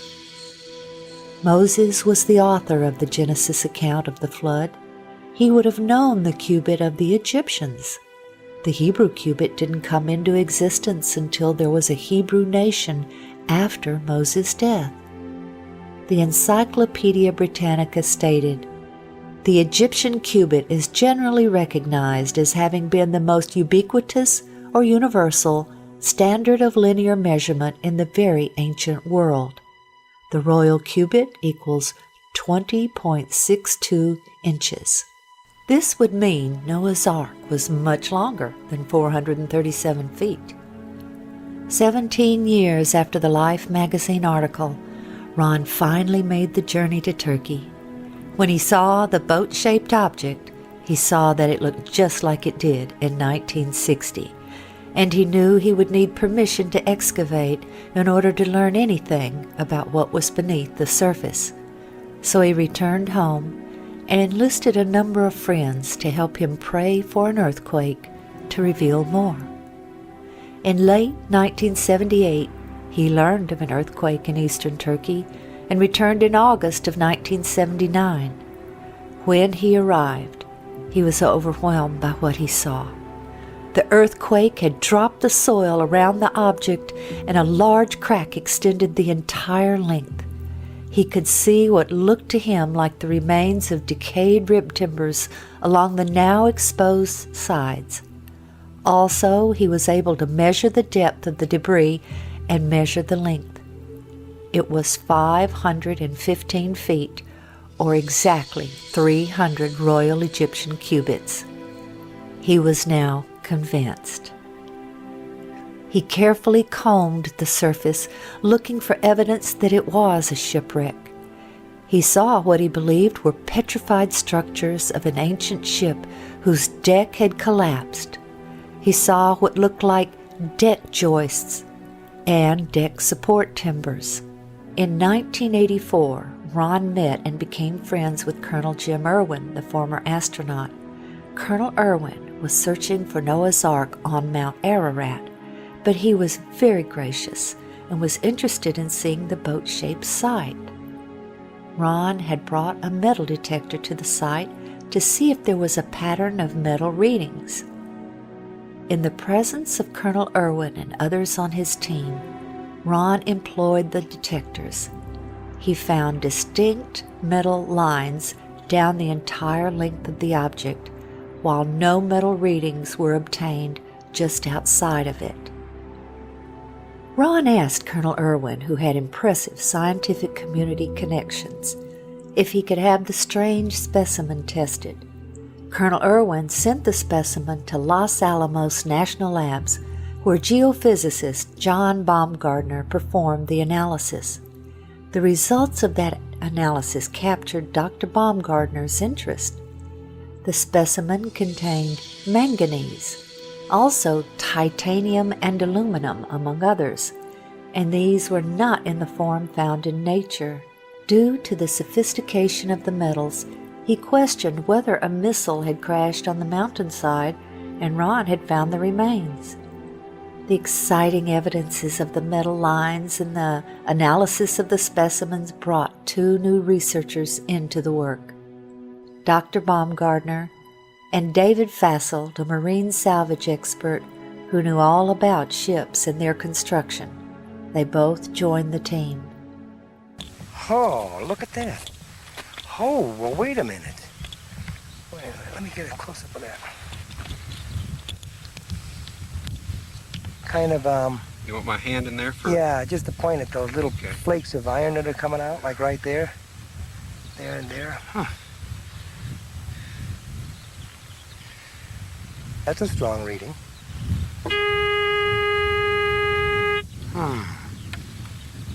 Well, I'd save that those frames right there. Okay. Keep walking. Do you want a measuring tape to measure these things, how far apart they are?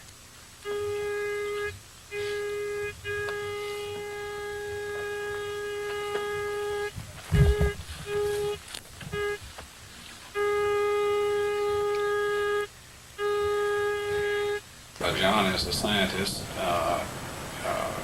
might I take the liberty here to ask you, do you really honestly believe that you have been on the remains of Noah's Ark? I have no doubt in my mind. This has to be a man-made structure. It's full of metal. The metal has a regular pattern to it, and the size of the thing and the shape of the thing is such that it's almost certainly a large boat. Dr. Baumgartner and Ron scanned the entire site with 3 different types of metal detectors. Placing rocks at each metal reading, they then attached tapes to show the lines. While Turkish scientists and archaeologists did their own research, Ron and his associates continued their work. The next step was subsurface interface radar. There's the longitudinal bulkheads. You ought to see them popping out, Ron. Yeah, there they are. Here. There's yeah. another one. There's the keel line right there. Yeah.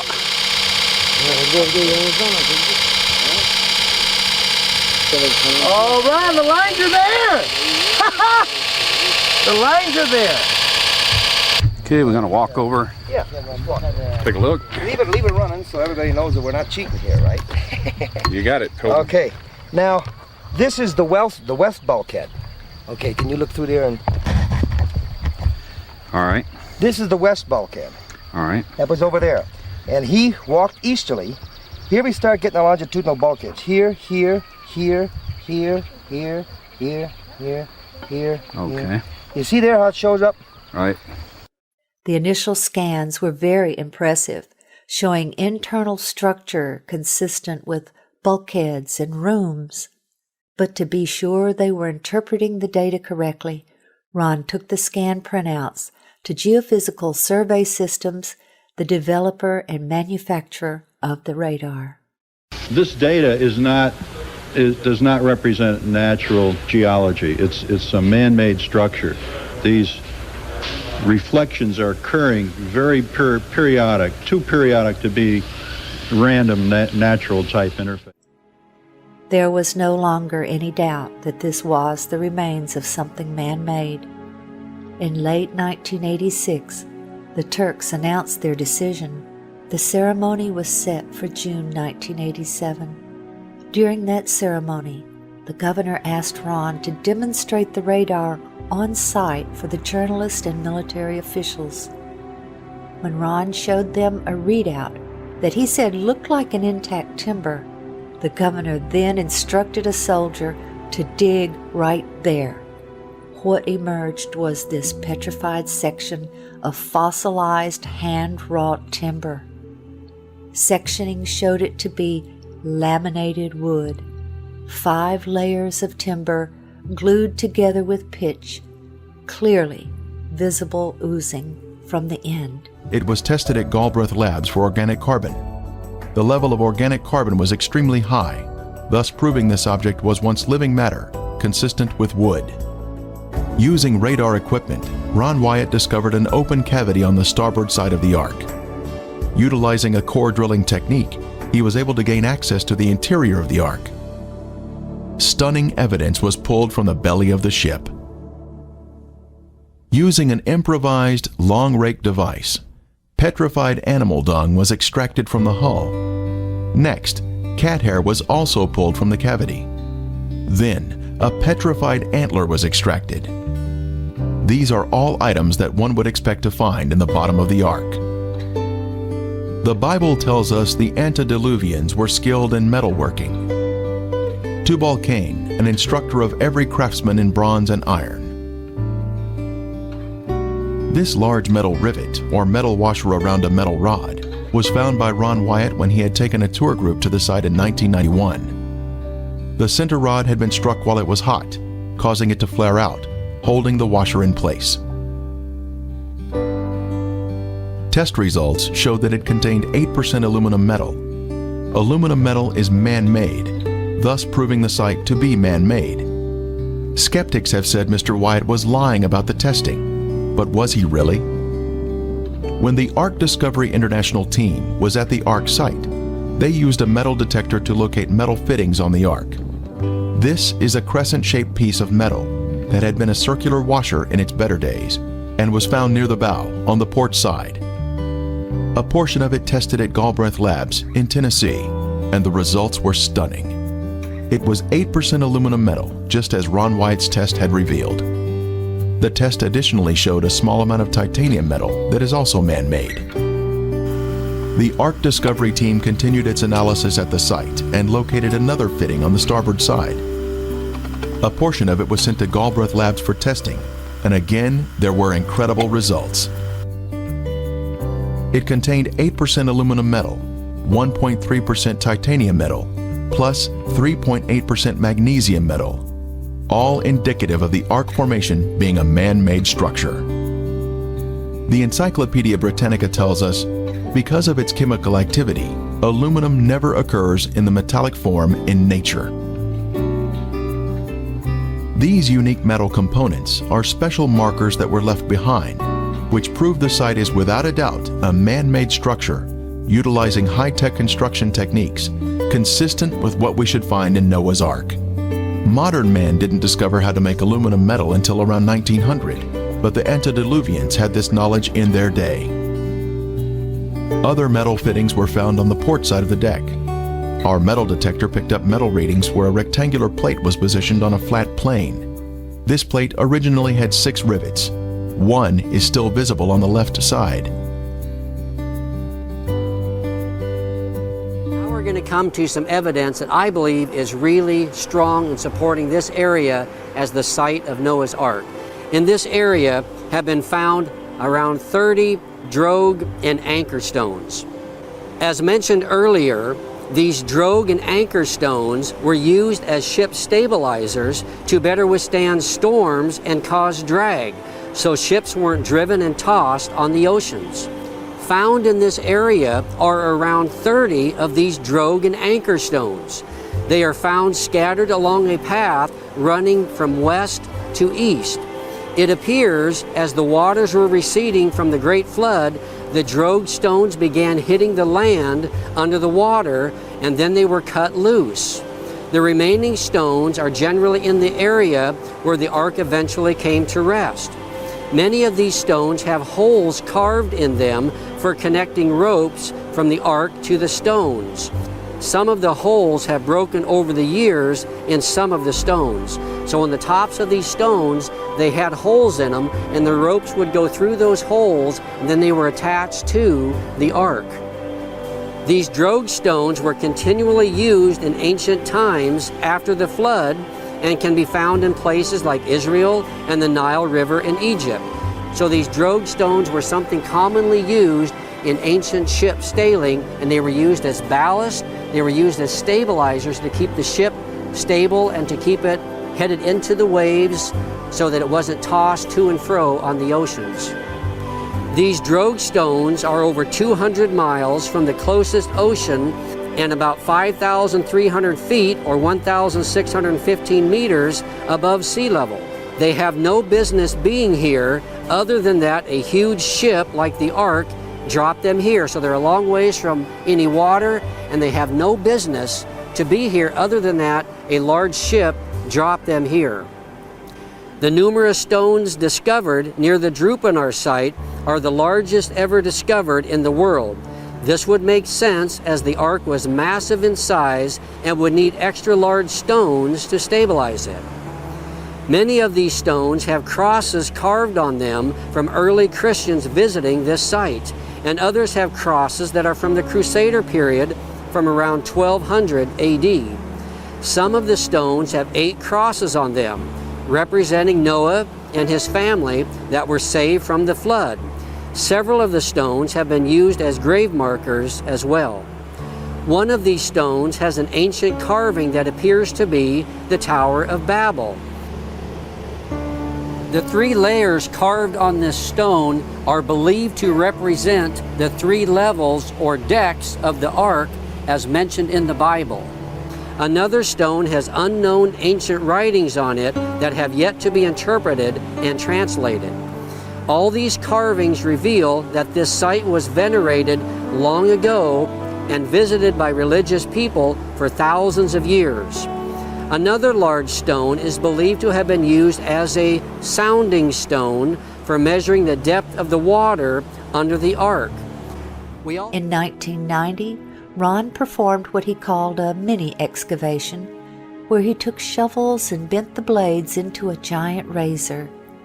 He and his associates then shaved off a very thin layer from one section, smoothing it to show the color difference between the structure members and the matrix.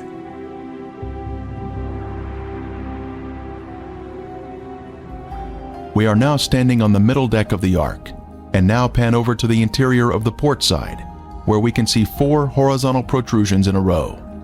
They are arranged in a regular pattern, indicating man-made construction. These would have been horizontal deck support timbers, extending toward the middle of the deck. At the stern, we can see the symmetrical shape of the boat, including the center mound, where the decks have collapsed one on top of another. Continuing to inspect the stern, we can see 5 objects in a row along the inside port area of the deck. These have been measured at regular intervals and appear to be vertical posts that would have supported the deck.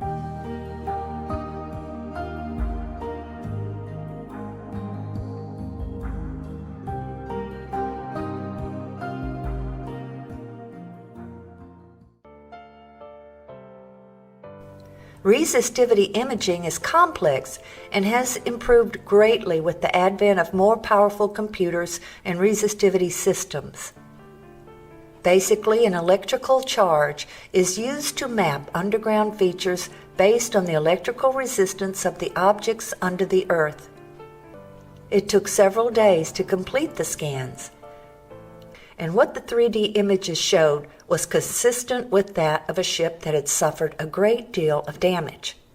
After all, if it is Noah's Ark, as we all believe, it is the oldest man-made object on Earth and is impaled on a massive outcrop of rock.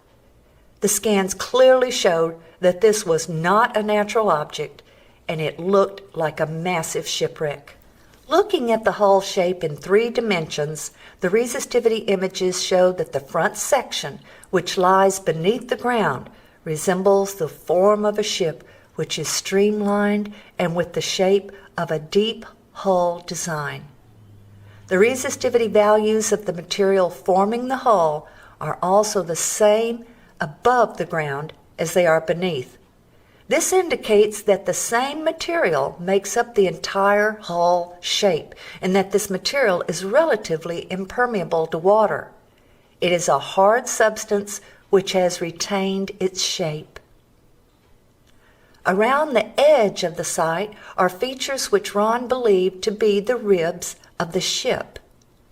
The scans revealed even more encouraging evidence than we could have ever asked for. They showed that the material forming these ribs continued below the ground surface and curved underneath the vessel, just as a rib timber would be expected. The electrical resistivity of the material forming the rib was more resistive than the surrounding mud, and the level of resistivity did not appear to change with depth. Ron Wyatt used to point on the inner side of the ship's hull to a series of equally spaced protrusions which are projected at 90 degrees from the outer edge of the hull towards the inside of the ship. He believed these were deck joists which once held a floor or ceiling of some type. The scans revealed that these protrusions were of the same resistivity as the apparent rib material. They also revealed that they extended back into the hull and connected directly to the adjacent rib, exactly as Ron believed. In 2019, radar scans were again done, which we helped finance but were not present for. They also revealed the presence of straight lines, which were consistent with walls, and 90-degree lines consistent with being rooms. We believe this is a ship, a massive ship. It bears the shape of a ship and the features of a ship. It is 6,300 feet up in the mountains of Ararat. The internal features are exactly the dimensions given in the Bible using the ancient cubit of 20.6 inches, later called the Royal Egyptian Cubit. Finding Noah's Ark means nothing if it does not strengthen our faith or lead a non-believer to the knowledge of the truth that we have a Creator who loves us and wants us to come to Him and be saved by the blood of His Son. Photos taken at different times of the year have brought out different features of the boat. There was so much convincing evidence uncovered at the site that the Turkish government declared this area to be Noah's Ark National Park, and yet today, the world is unaware of this amazing discovery.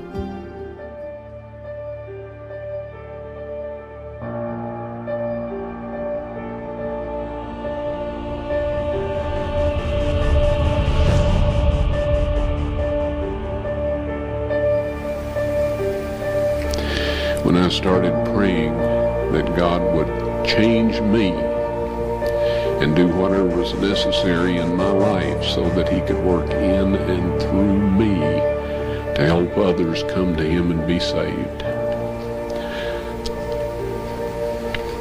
things started to change. So, regardless of his doctrine, regardless of his denomination, regardless of how he viewed end-time prophecy, which is all completely different than mine, God looks at the heart. He looks at those who are humble. He reveals His secret to those who are humble and those who truly are seeking Him.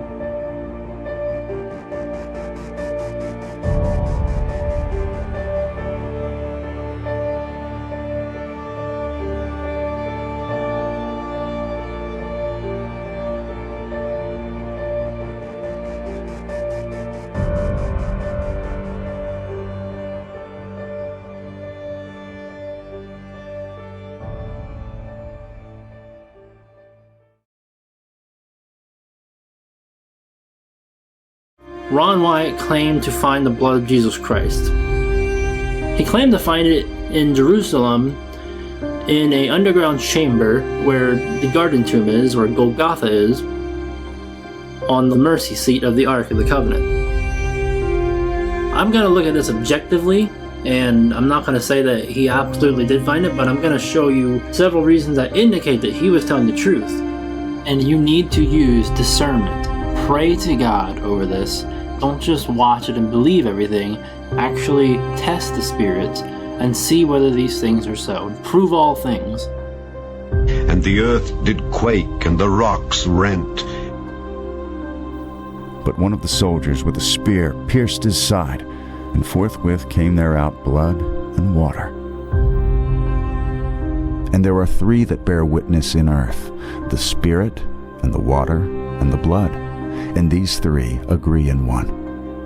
If we receive the witness of men, the witness of God is greater. For this is the witness of God which He hath testified of His Son.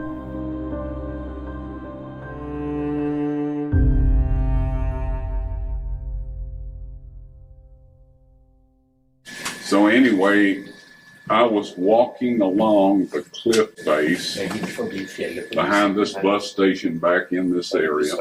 I was walking through there. My left hand went out without my brain doing it.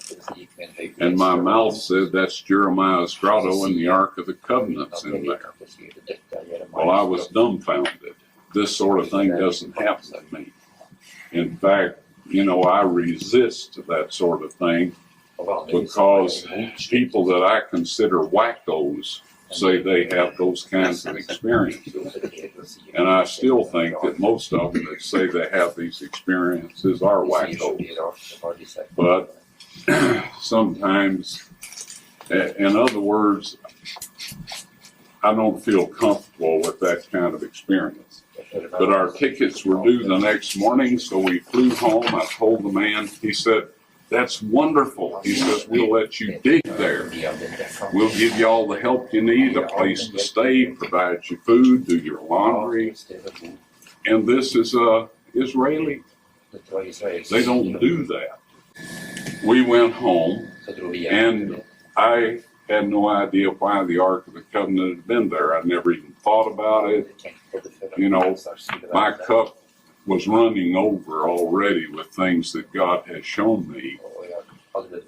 And so, I was not looking for anything else. So I went home, prayed, and asked the Lord to help me understand why the Ark of the Covenant might possibly be in that place. I was impressed to read the history of the conquest of Jerusalem. And in this 2 Kings chapter 25, it says that Nebuchadnezzar built forts against the city round about. That in modern language is a siege wall. Now this meant that nobody could take anything out of the city or bring anything in the city. So the Ark of the Covenant had to be hidden in the city, under the city, or inside the siege wall. All right? Well, we don't know for sure where the Babylonian siege wall was located, but we know where Titus's siege wall was located. All right? Catapults had the same range back in Nebuchadnezzar's time as they did in Titus's time. And they always built these siege walls out of range of the catapults that were defending the city. So we know where it had to have been. And from that siege wall, people could not observe, watchmen walking the wall, the siege wall, couldn't observe somebody bringing something out into that cliff over there. So I thought, okay, that makes it reasonable. We got ready, came back and started digging. January 1979.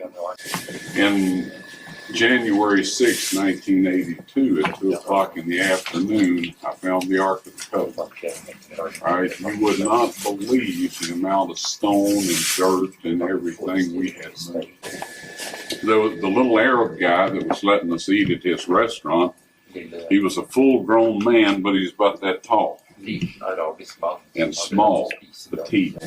So as we went through this cave system, he would crawl into the chambers, and I'd give him a light, and he'd shine it around, and I'd peek through to see if it looked like anything in there.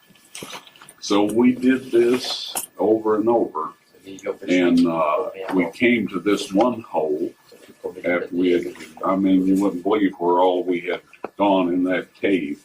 And at this point in time, we had gone about 45 feet down and then back up. And here this hole was in the wall, about that big around, and there was a stalactite hanging right down the middle of it. It's the only stalactite I had seen in the cave that wasn't just little ones. This was a big one, and I have it in my collection of things.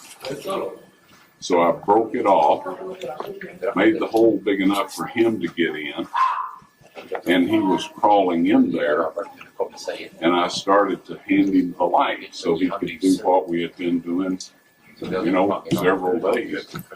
He came tearing out of there. His eyes were big as human eyes can get, and he said, "What's in there? What's in there? I'm not going back in there."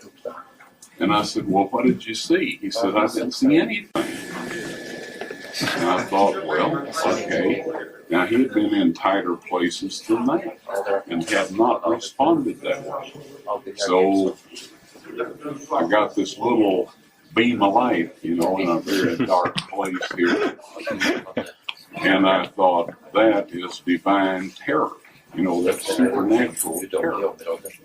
So I figured that is either where the Ark of the Covenant is, or it's the way to get to it, one or the other. And God doesn't want this fella to know where it is. So anyway, he just said, I must get out of here. So off he went.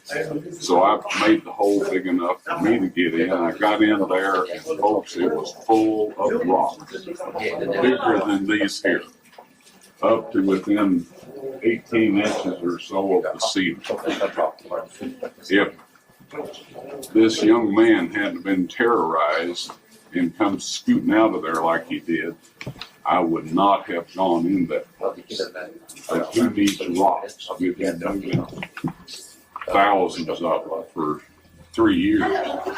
So anyway, I crawled in there with the flashlight, and I crawled around on top of the rocks, and I shined the light down between the cracks in the rock, and there a flat gold thing reflected back at me.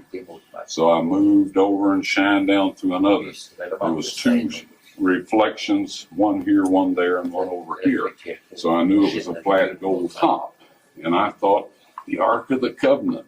I forgot about the cherubims, sitting on top. They'd have been poking up through if that was the top of the mercy seat. But anyway, I started moving these rocks, and I stuck them everywhere I could. By the time I got down to that gold surface, I had them behind my shoulders, leaning back against them, and it was the table of showbread. Well, hey, that's not a bad thing, huh? But anyway, I was looking for the Ark of the Covenant, and it was only then that I took time to carefully examine the rest of the chamber. See, I had just crawled in, took a quick look, and started checking down under the rocks. So as I moved the flashlight along the wall, I saw a stone box sitting against the wall about this low, this much space between it and the ceiling. The lid was broke, slid around, and right above it was a crack with dark brown-looking material at the bottom on the bottom of this crack. And I was able to see the top of the lid of the box. On both sides of the broken pieces was more of this brown stuff.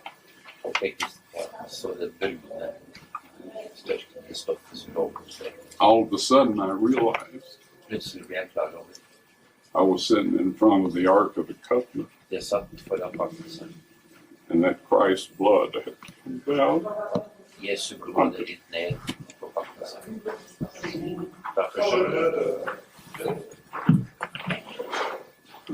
I had never heard anybody preach anything about that sort of possibility. Never. And it was too much for me. When I regained consciousness and looked at my watch, again, 45 minutes had passed from the time I crawled in the chamber, because I figured I'd find the Ark of the Covenant in there. I wanted to know what time it was. So anyway, it was 2 o'clock when I entered the chamber.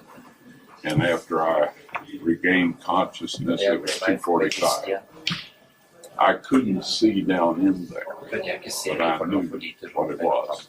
Now, I'm not a body language expert, but this guy seems to be telling the truth. He seems to be recollecting real events by his hand movements and just by the way that he explains things. And I cut a lot of this out as well just to condense it for this video, but again, I'm going to be objective about this. My main point here is that he really does seem to be recalling events as he experienced them.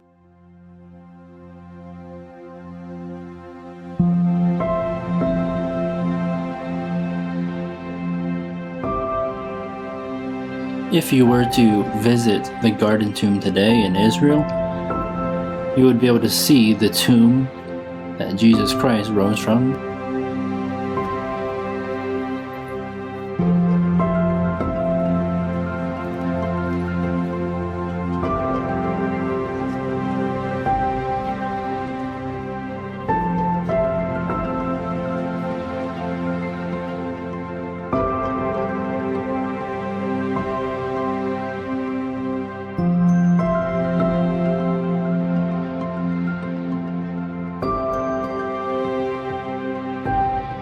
You can see the skull, where the Bible describes it as Skull Hill, Golgotha.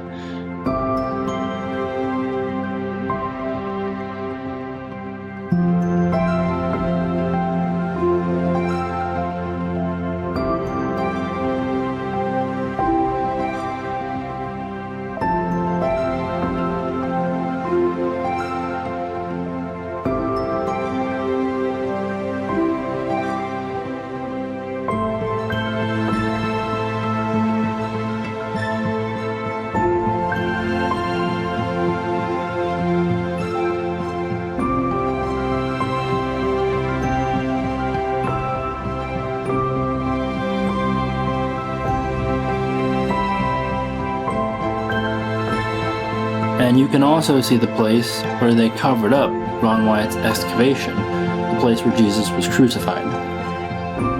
And it's pretty hidden, so you have to know where it is. This family here who is visiting the Garden Tomb, fortunately for them, the gardener, he knew where Ron Wyatt's excavation was.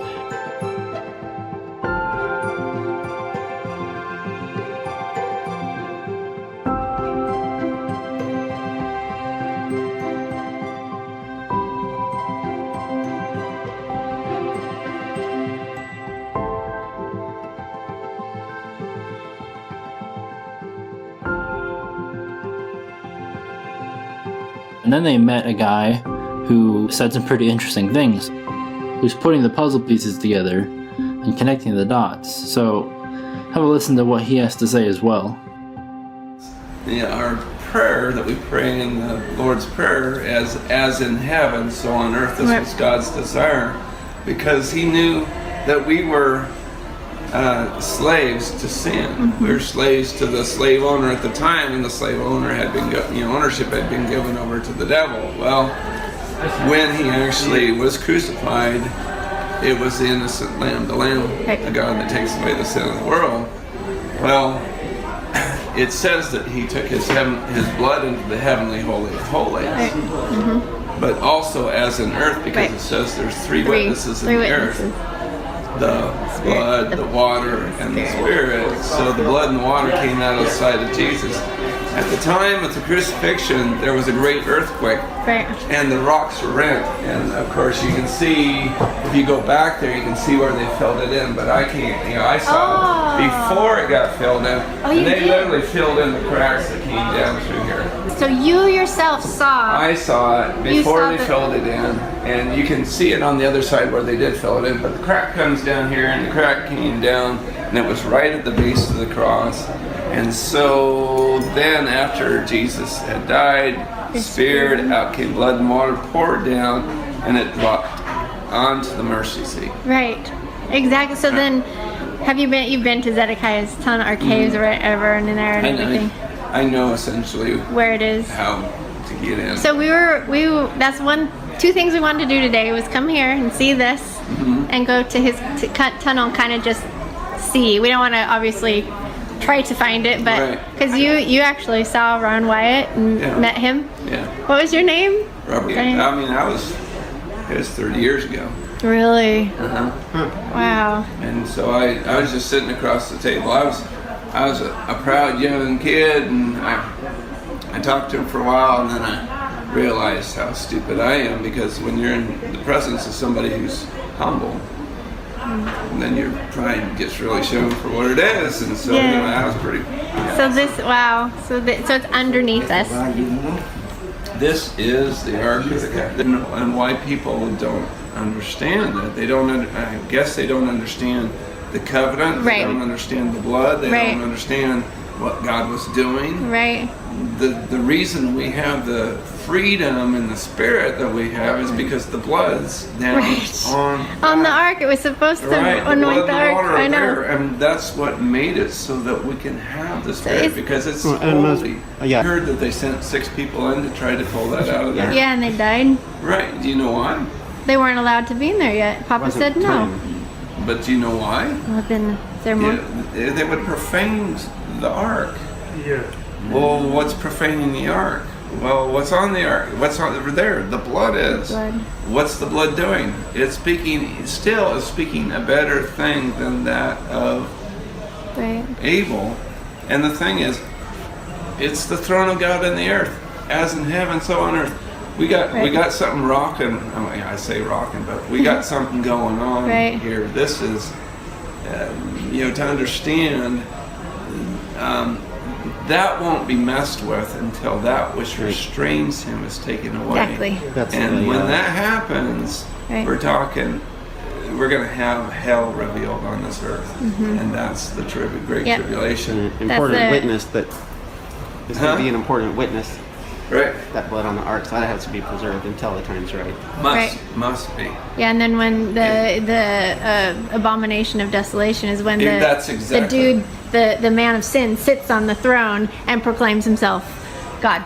Right. Elohim. So whatever he does to profane, because that's what the devil's always trying to get into the midst of something to profane it.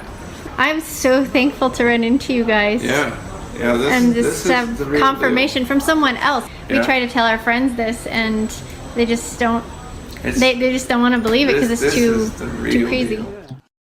So if you're wondering why they're so interested in Zedekiah's cave, it's because Ron Wyatt found the entrance. There's an actual tunnel that'll take you right to the Ark of the Covenant chamber, and it's sealed off right now because Israel sealed it off. And then you can also see a wall that Ron Wyatt is standing in here, and let's take a closer look at this wall.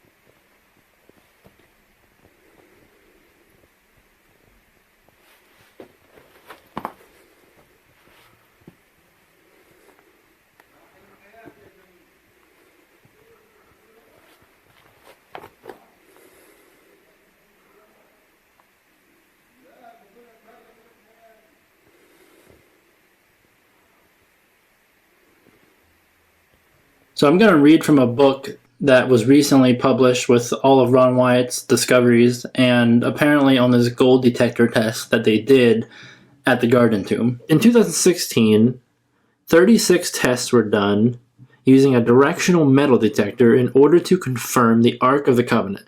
Prior to conducting these tests, the detector was tested to see if it could detect a gold coin about 15 feet away, and next to try and detect an 8-inch 18-karat gold chain about 10 feet away.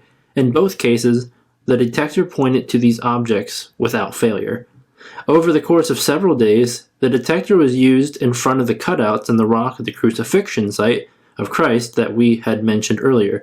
Below this area should be the Ark of the Covenant. But could a detector pick up a reading for gold and the Ark at a depth of 50 feet? Tests were done in front of the rock escarpment about 20 feet away, then at 45-degree angles, then over to each side. In every test result, the detector pointed to the correct location of the Ark. After receiving these readings, the detector was positioned over the spot that should be the center of where the detector had been pointing. When placed over this spot, the detector began to spin, meaning the gold is directly below. This was still another confirmation. When moved away from this spot several feet, it would point back to where the Ark should be. It repeated this time after time without failure. The idea then came that the detector should get a real workout. How about trying it from 65 and 100 feet, respectively, from 3 different directions? Could the detector still find the Ark? First, it was positioned at the overlook for Skull Hill, that is a raised platform at about 100 feet from where the Ark should be. Amazingly, it once again pointed to the Ark. Next, it was positioned 65 feet directly out from the rock face, and once again it pointed to the ark. Finally, it was positioned 100 feet toward the entrance to the garden tomb grounds, and once again it pointed to the ark. In order to get these long-distance test results, there would have to be a large amount of gold in that location. All in all, there were 36 test results. Every test that was done with the detector confirmed there was gold in the direction of the ark as reported by the late Ron Wyatt. There were no tests that contradicted this site. End quote. So you can see it's starting to spin because the guy is going over that spot again. And whenever this guy goes over that spot, it spins. And whenever he's not at that spot, it points back to that spot. Now I have to admit, this was one of the most difficult things to research out of all the stuff that I've looked into when it comes to Ron Wyatt, because these metal detectors, or as they're more properly known as frequency detectors, have a lot of fake scam versions floating around on the internet. And it was very difficult to determine if this is actually something that could possibly be real at all. And once I asked my wife, she looked into it, she actually found out that these things can be real.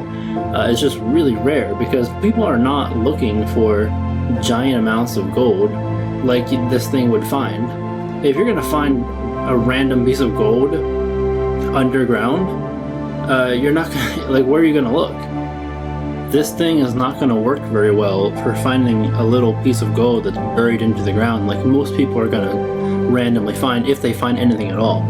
I mean, the device itself, these devices cost a lot of money, the real ones. And if you spend that much money and you actually end up finding something as well, like those two things might be kind of hard to put together because of just the statistical likelihood of you just walking around and finding a gold watch buried into the ground or something is just so rare that the reports of success are just nowhere to be found. So anyways, that's how the market kind of works for this item, but there are real ones, as you can see in this video. This is the video that my wife found from a channel where the guy can actually build the thing himself, it seems. He demonstrates how the detector will always point back to the gold coins, and then it'll start spinning once it's above it, just like in the Ark of the Covenant video. Notice how when he pulls the device back away from the coins, it stops spinning and it starts pointing. But when he gets closer to the coins, it starts to spin again because it's right over top of the coins. It's right over top of the gold. So it's not the same model, but it's the same system. It's the same type of thing. You can look as much as you want, you'll never be able to find that model that they use for the Ark of the Covenant online because it's not even sold online. Because the people who are actually using these things, they don't go on the internet to buy them. They buy them in person where it can actually be demonstrated that they work. This whole time it was spinning was right over the top of the coins that he planted there. This shows that this type of device is real and it does work. And I do believe this is a very strong confirmation that there is a massive amount of gold below the site where Ron Wyatt claimed the Ark of the Covenant to be. Now, there's more.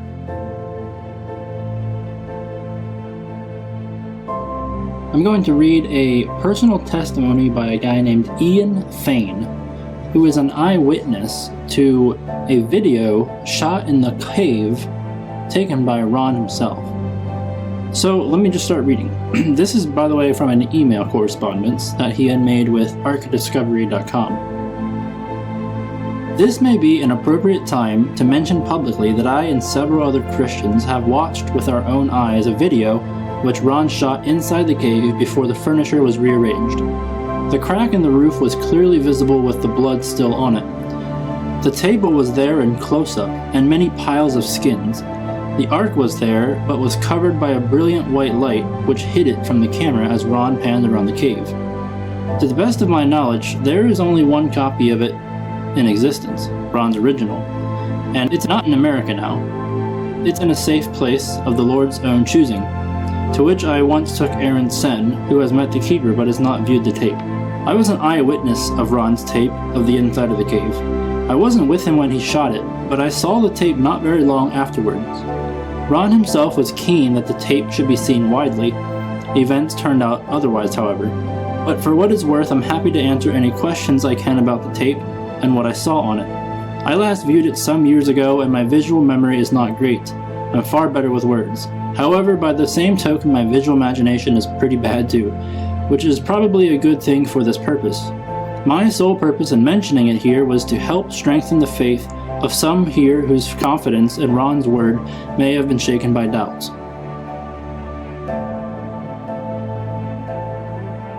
How long is the videotape? The section shot inside the cave was part of a longer tape, most of which contained other less dramatic stuff. I'd say there were several minutes of material shot inside the cave. What quality is it? Shaky, steady, on a tripod, in color? Steady and in color. From what I can recall, I'd say it was almost certainly shot using a tripod and a single camera light, which Ron moved about in between shots from one part of the cave to another so as to get pictures of the contents from different angles. What type of lighting used? Good quality or poor? Grainy footage or clear? Single light fixed to the camera. As Ron panned around the cave, the light moved with the camera. Off-center, the edges of the frame were quite dark. The tape was free from grain, but the color balance was not great. I suppose it was NTSC, which in the days when I was a videotape engineer, we used to say stood for never the same color twice. Did you see any angels on the tape? No. Was there a timestamp on the tape itself that was displayed on the screen? Not that I recall there wasn't. How long ago did you see it? Pass. That information might assist those who want to find the tape. Have you ever talked to Ron about the tape? If so, what did he say? I never talked to him specifically about the tape. I did ask him questions about the Ark, about the tables of stone, and about the Book of the Law. I assumed at the time that everybody who knew anything of Ron's work had seen this tape along with all his other material. It was only when Bill Fry intercepted a post of mine to this list that I realized that this was not so. Even Bill hadn't seen it. The persons who have the tape, are they waiting for the right time to release it? Did Ron give it to him, her, them, or what's the reason for them holding it back? Same answer as to the previous question, I'm afraid. Sorry. From your perspective, is this the tape where Ron took out the tables of stone? Was this before or after the event, if it's not the same footage? No, it's an earlier tape. Neither Ron nor the tables appeared on the tape I saw. How many people were with you when you viewed it, and where did this occur? Australia? Only one person viewed it simultaneously with me, but several others had seen it just a few days previously. One has since gone to be with the Lord, but the others are still alive. The country name is under wraps, as per Q5. Does Ron say anything on the tape? If so, what does he say? No, Ron was the cameraman, but he didn't appear in front of the camera, and I don't recall his giving any verbal commentary on the sequence inside the cave. What does the table of showbread look like? To be honest, it looked dark bronze, but I suppose that was the effect of the camera light, which probably had a predominantly blue spectrum. The table was rectangular and had a raised decorative border a few inches high running all around the top, which what I took to be cast pomegranates at regular intervals. The cave sequence opened with a close-up shot of one corner of the table, showing some fine workmanship in its making. Did you see the 7-branch candlestick, and if so, what did it look like? No, I was consciously looking for it, but I didn't see it. Everybody asked this question. It's the most popular question after the Ark itself. You said you saw the skins piled up in a corner? They weren't piled in a corner. They were heaped everywhere, all over the floor and everything else, lots of them. What conditions were they in? I don't recall any close-ups of the coverings, but the general impression was one of gray dustiness. They were folded up as you would fold a lot of blankets, and some were obviously covering large objects underneath. The menorah may have been on its side under them. Did you see any other object in the cave? And if so, what were they? At the time, I thought this tape was going on general release and that I'd be getting a copy sometime, so I didn't make any mental notes. But I do remember seeing the stone box in which the Ark had been stored, with its lid moved to one side. I have a feeling that Goliath's sword was there, but I have no particular mental image of it. Just that we discussed it between ourselves, and the reason for our discussing it was probably that it was in there. Of course, the dominant feature was the Ark itself, and the fact that it was hidden by a brilliant white light. As Ron panned the camera around, a circle of light moved across the field of view until it filled the whole screen, then it moved off again at the other edge. Ron's verbal account of this was that the effect was only on the tape. No such light was visible to him inside the cave when he saw the Ark plainly. It was only when he viewed the tape afterwards that he saw the light had covered the Ark for the purpose of the recording. The other notable feature was the crack in the roof of the cave with the dark stain of blood on one side of it, about the size of one's hand, I should think. The roof was not high. A man would probably have had to stoop to avoid hitting his head. Seeing the blood there was the most moving thing to me. I think if the Lord had wanted somebody to give a detailed account of the tape, he would have chosen somebody other than me to see it. My powers of visual observation and retention are famously bad. My principal contribution to this debate is simply that I can testify to having seen that tape, that it showed exactly what Ron said it did, and that I was awed at what I saw. I think we all were. Did the table of showbread have just one shelf, top one, or any below it too? I only remember seeing the top surface, and not much below it. I think it was perhaps partially covered by skins, but it was quite a while ago, and as I mentioned earlier, my visual memory is really terrible. How close to the ceiling was the Ark of the Covenant stone case? Very close. I remember being rather surprised at how low the roof was. I can't give you any meaningful estimate of the exact distance. I'd have to view the tape again to do that, but my memory is that it was about enough to crawl into and not much more. Was the chamber cleared out? Like, was Ron shooting the video from the floor of the chamber, or was he standing on stones, or what? You said he was close to the ceiling. Any thoughts on how close? The chamber was certainly not cleared out. In fact, apart from things like the lid of the stone box, it looked as though nobody had been in there for centuries, as I suppose they hadn't. The place looked like a lumber room, with things everywhere all over the floor, and of course all those heaps of skins, so that you would have to clamber over one thing to look at the next. Ron was about my height, 6 foot, and I'd reckon I'd have to stoop in there, but I think the camera was a foot or more so below head height. Was the stone case that held the Ark in the middle of the chamber, or up against one of the sides? From the opening shot, it was on the right-hand side at the back. If the camera was central, that is, but what with there being so many objects in there, only those in front of the camera being illuminated, and the light in front of the Ark disorienting things a bit, I couldn't swear to it. However, my memory is certainly that it wasn't in the center of the cave. I think it was close to a wall at the back. Did you see any openings into the chamber or the shape of the chamber? No, because of the limited lighting, that wasn't possible. Did it look like a high 8 video or something older? Actually, it didn't look too bad, all things considered. It was a difficult situation for an amateur shoot. I was never into amateur video. I worked with B&W 1-inch tape and 12-inch reels, so I couldn't guess which system it was. The picture quality seemed rather better than some of Ron's other stuff though, so maybe he had taken particular care to get a hold of a good camera. Does the keeper of the video still have the tape? I guess he certainly could, but amazing as it sounds to us here, he has forgotten the cave sequence completely. As Aaron Sen and I discovered when we called upon him for the express purpose of having a look at it, in Aaron's case for the first time. Now in the context of our uneventful little lives, that sounds hard to believe, that anybody to whom these things mean so much could actually forget such a unique thing in his possession. This man is a spirit-filled believer in the Lord, and is deeply appreciative of the significance of these matters. He supported Ron, and contributed significantly to Ron's work, so he isn't ignorant, but he is a man to whom strange and sometimes dangerous things just happen. The same was true of his father, so it runs in the family.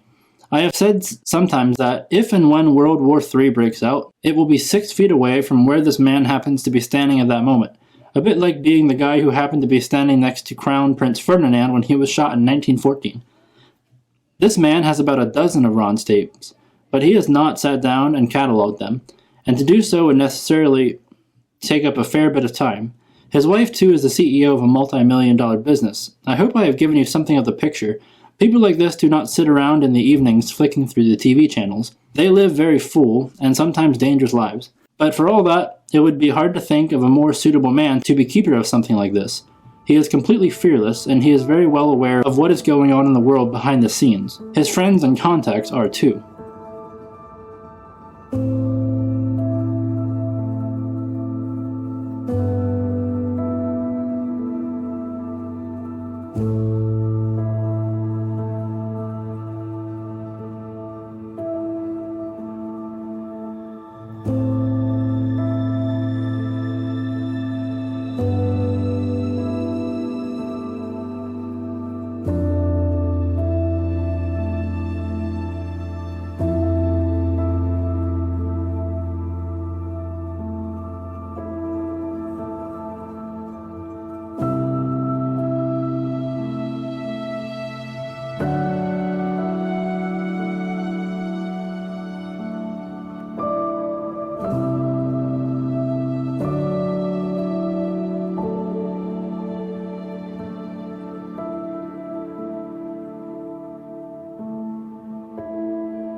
Christ died and the earth shook and the rocks were rent, a crack came right down the entire face of the escarpment, right past the left side of the cross hole, and the stone opened up.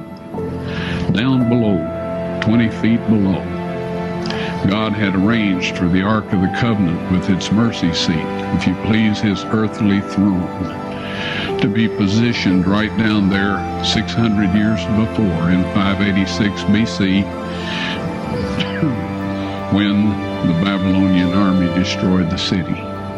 When the centurion stuck his spear in Christ's spleen and probably left ventricle to make sure he was dead before he gave the body to Joseph of Arimathea, when he pulled that spear out, the separated platelets and serum of the blood of the Son of God gushed out, went down through that crack onto the mercy seat. And that ratified the Old Covenant and the New Covenant. The fourth trip I made into this chamber, it was spotless. The furnishings were set in perfect order. The Ark of the Covenant, however, had been placed against the wall, the end of the cave. The end of the cave was a beautiful crystal radiating the colors of the rainbow. Now, I know New Age and all that goes in for rainbows, so do homosexuals and all of that. But God used it first, all right? It's around his throne. And it's around his earthly throne. Now, there's no veil in this setup. So it is the earthly, it's God's temple on earth, or his residence where he once dwelt. And anyway, when I found it like this, there were 4 young men standing in there.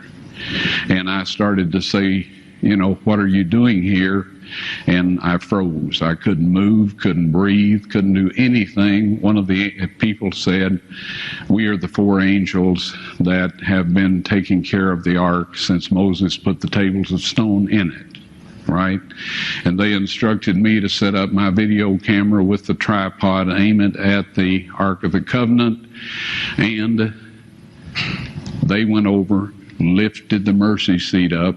I don't know how heavy it is. I've never tried to lift it, but it's solid gold. And the angel said, take the tables of stone out of there. God wants everyone to see those. I took them out. All right. They put the mercy seat back down over the Ark of the Covenant. I backed away a little bit. The angel came, got the tables of stone, put them on a rock ledge inside the chamber, and I was then instructed to take a sample of the blood from the mercy seat, have that analyzed, and I did everything the angel told me to do.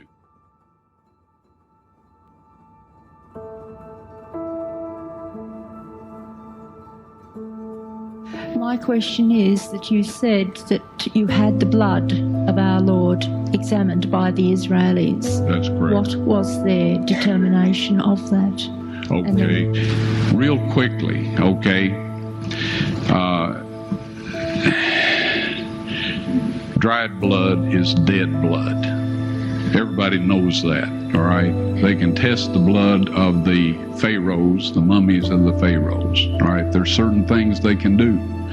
They cannot get a chromosome count by any method I'm familiar with, all right? Things keep changing. I don't profess to know everything. However, there's no way I know that you can get a chromosome count out of dead blood. You can get a DNA and some other things, but not a chromosome count, all right? That's done by living white blood cells. Now then, first of all, in this analysis, I took the blood into a laboratory in Israel. I asked one of the people I work with in antiquities, where is a good laboratory that does reliable work? And they said, such and such, such and such. I took it. I just said, please examine this blood and tell me what you can tell me about it. All right? They said, well, look, we're going to reconstitute it. We're going to put it in normal saline and keep it at body temperature for 72 hours with gentle swirling. All right, that's their business. That's great. I said, now I want to be there when you check it out. They said, fine. So I was back. They checked it out. I said, now, they said it's human blood. We can tell that. They did whatever tests they need to do. And then I said, take some of the white blood cells and put them in a growth medium and keep them at body temperature for 48 hours. And they said, well, that'll do no good because it's dead blood. I said, would you please do that for me? And they said, okay, we'll do it. So anyway, I said, I want to be there when you take it out and examine it. So I was back there. They took it out, examined it under a microscope, and the one technician called the other one over there, and then they called the boss over there, and they were talking Hebrew a mile a minute there for a little bit, and they looked at me and they said, Mr. Wyatt, this human blood only has 24 chromosomes in it. Everybody else has 46. You see 23 from your mother, 23 from your father, 22 autosomes from your mother, 22 autosomes from your father. You get an X from your mother, you may get an X or a Y from your father, all right? This blood had 23 chromosomes from the mother's side, one Y chromosome only. You see, the child could not have developed if they hadn't had the autosomes from the mother. So all of his physical characteristics were determined by his mother's side of the family, her autosomes. His maleness was determined by this one Y that came from a source, not a human male. Then they said, this blood is alive. And then they said, whose blood is this?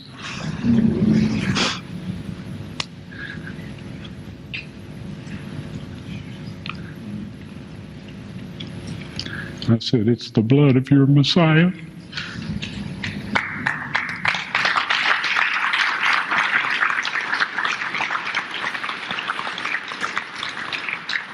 And I assure you, those men's lives have changed. In God's appointed time, you will be able to see the proof for yourself.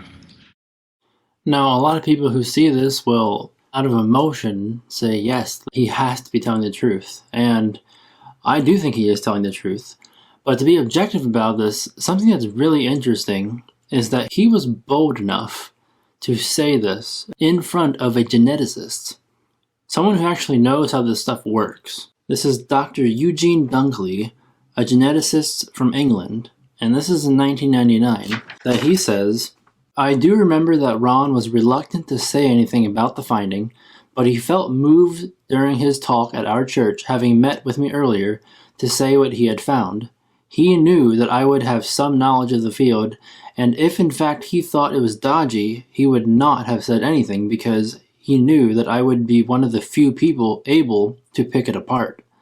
He said in his sermon, knowing that I would understand it, and I feel to this day that God moved on him to do so, that the finding would be spoken of and would stand the test. This convinces me that Ron is right. This geneticist, after hearing Ron go through those details, and those details, that process of gentle swirling and reconstituting the blood or whatever he said, who's going to make that up and fool a geneticist? Now, what's also interesting, and then this is pretty much one of the last things I'm going to talk about in regards to Ron Wyatt, and then we're going to get back into the Bible. Two people who knew Ron Wyatt, they figured out the lab where he got this tested at. And they went to that lab with a letter from that geneticist asking to see these tests. Let me read this to you. My understanding hopefully will not add to the confusion, as Bill Fry and I did follow up at what we believed was the testing facility in Jerusalem around 2003. There was a particular gentleman in Jerusalem that we knew worked with Wyatt. We would not divulge his name as we do not want 10K people calling on him, that provided him with information regarding a testing facility. We had come to Jerusalem with a letter from a Dr. Eugene Dunkley, who was as well interested in reviewing the test results. At the facility, which shall also remain anonymous for the same reasons, we were confronted with an eerie silence. Bill and I both noticed, from the nonverbal communication that no one dared to speak to us concerning the supposed testing. You know how when you confront your kids about something they've done, and they give you that look, guilty as charged, with not a word spoken? We knew, someone there knew something, but nobody dared say a word. These two people who worked with Ron Wyatt closely, with a letter from the geneticist, went to this lab in Israel asking about this blood test, and they got awkward silence. Like, these people knew what they were talking about, but they weren't allowed to say anything. There's just a whole bunch of things that kind of add to the conclusion that he was probably telling the truth. I believe he was telling the truth for the most part. There's one thing that Ron Wyatt said inconsistently, and this is the one part of him where I do not believe he was being honest 100%.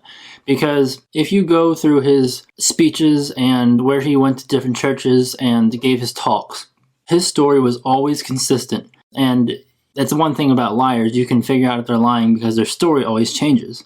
Well, his story always stayed the same, except one particular detail. And that was, he claimed that the angels, one of the angels, when they were talking to him in the fourth visit when he went, said that all of this would be revealed when the mark of the beast laws are enforced. Well, that's what he would say if you were not a Seventh-day Adventist church. If you were a Seventh-day Adventist church, he would say when the Sunday laws are enforced. Now, I had to really dig into this and find out what the angel actually said, or what he claimed the angel actually said. And on his deathbed, he was talking to a Seventh-day Adventist, and he said on his deathbed, the angel specifically said the Sunday law. Now, this is one part of Ron's testimony that I believe he was being dishonest about, because his story kept changing. If the angel told him it was the Sunday law, then why would he basically change the word of God from that point to make it fit the mark of the beast law for other people in other churches? Because what he would say to people is that you're not ready to hear about that yet. You're not ready for that information yet. He would say that to people who are not Seventh-day Adventists. I believe his doctrine got in the way of his honesty. And I'm not sure if the angel said something about the mark of the beast. I'm not sure if he said anything about that at all, but whatever it was, Ron Wyatt was not being 100% honest, because he always changed this particular detail. And this was the only detail that he changed. And again, nobody's perfect. Even what I'm telling you right now, I could be wrong myself. But I know for a fact that Ron Wyatt would always change this particular detail, and I hold that against him, because if the angel told you something specific, and you tell people one thing based on what they want to hear, and then somebody else based on what they want to hear, pandering like a politician, because it's your denomination, you can say it now. That's just not how it works. If God tells you something, you need to say exactly how it is. And he did not do that with this particular detail. Now, everything else in his stories always matched. And I don't doubt that these things will be revealed when the mark of the beast is enforced. And that's going to be backed up by Bible, not by what Ron Wyatt says. But as far as him finding the Ark of the Covenant, I believe it. And I could be wrong, but I believe it. As far as him finding the blood of Jesus Christ and having it tested, having 24 chromosomes, I believe that too. I believe he's telling the truth.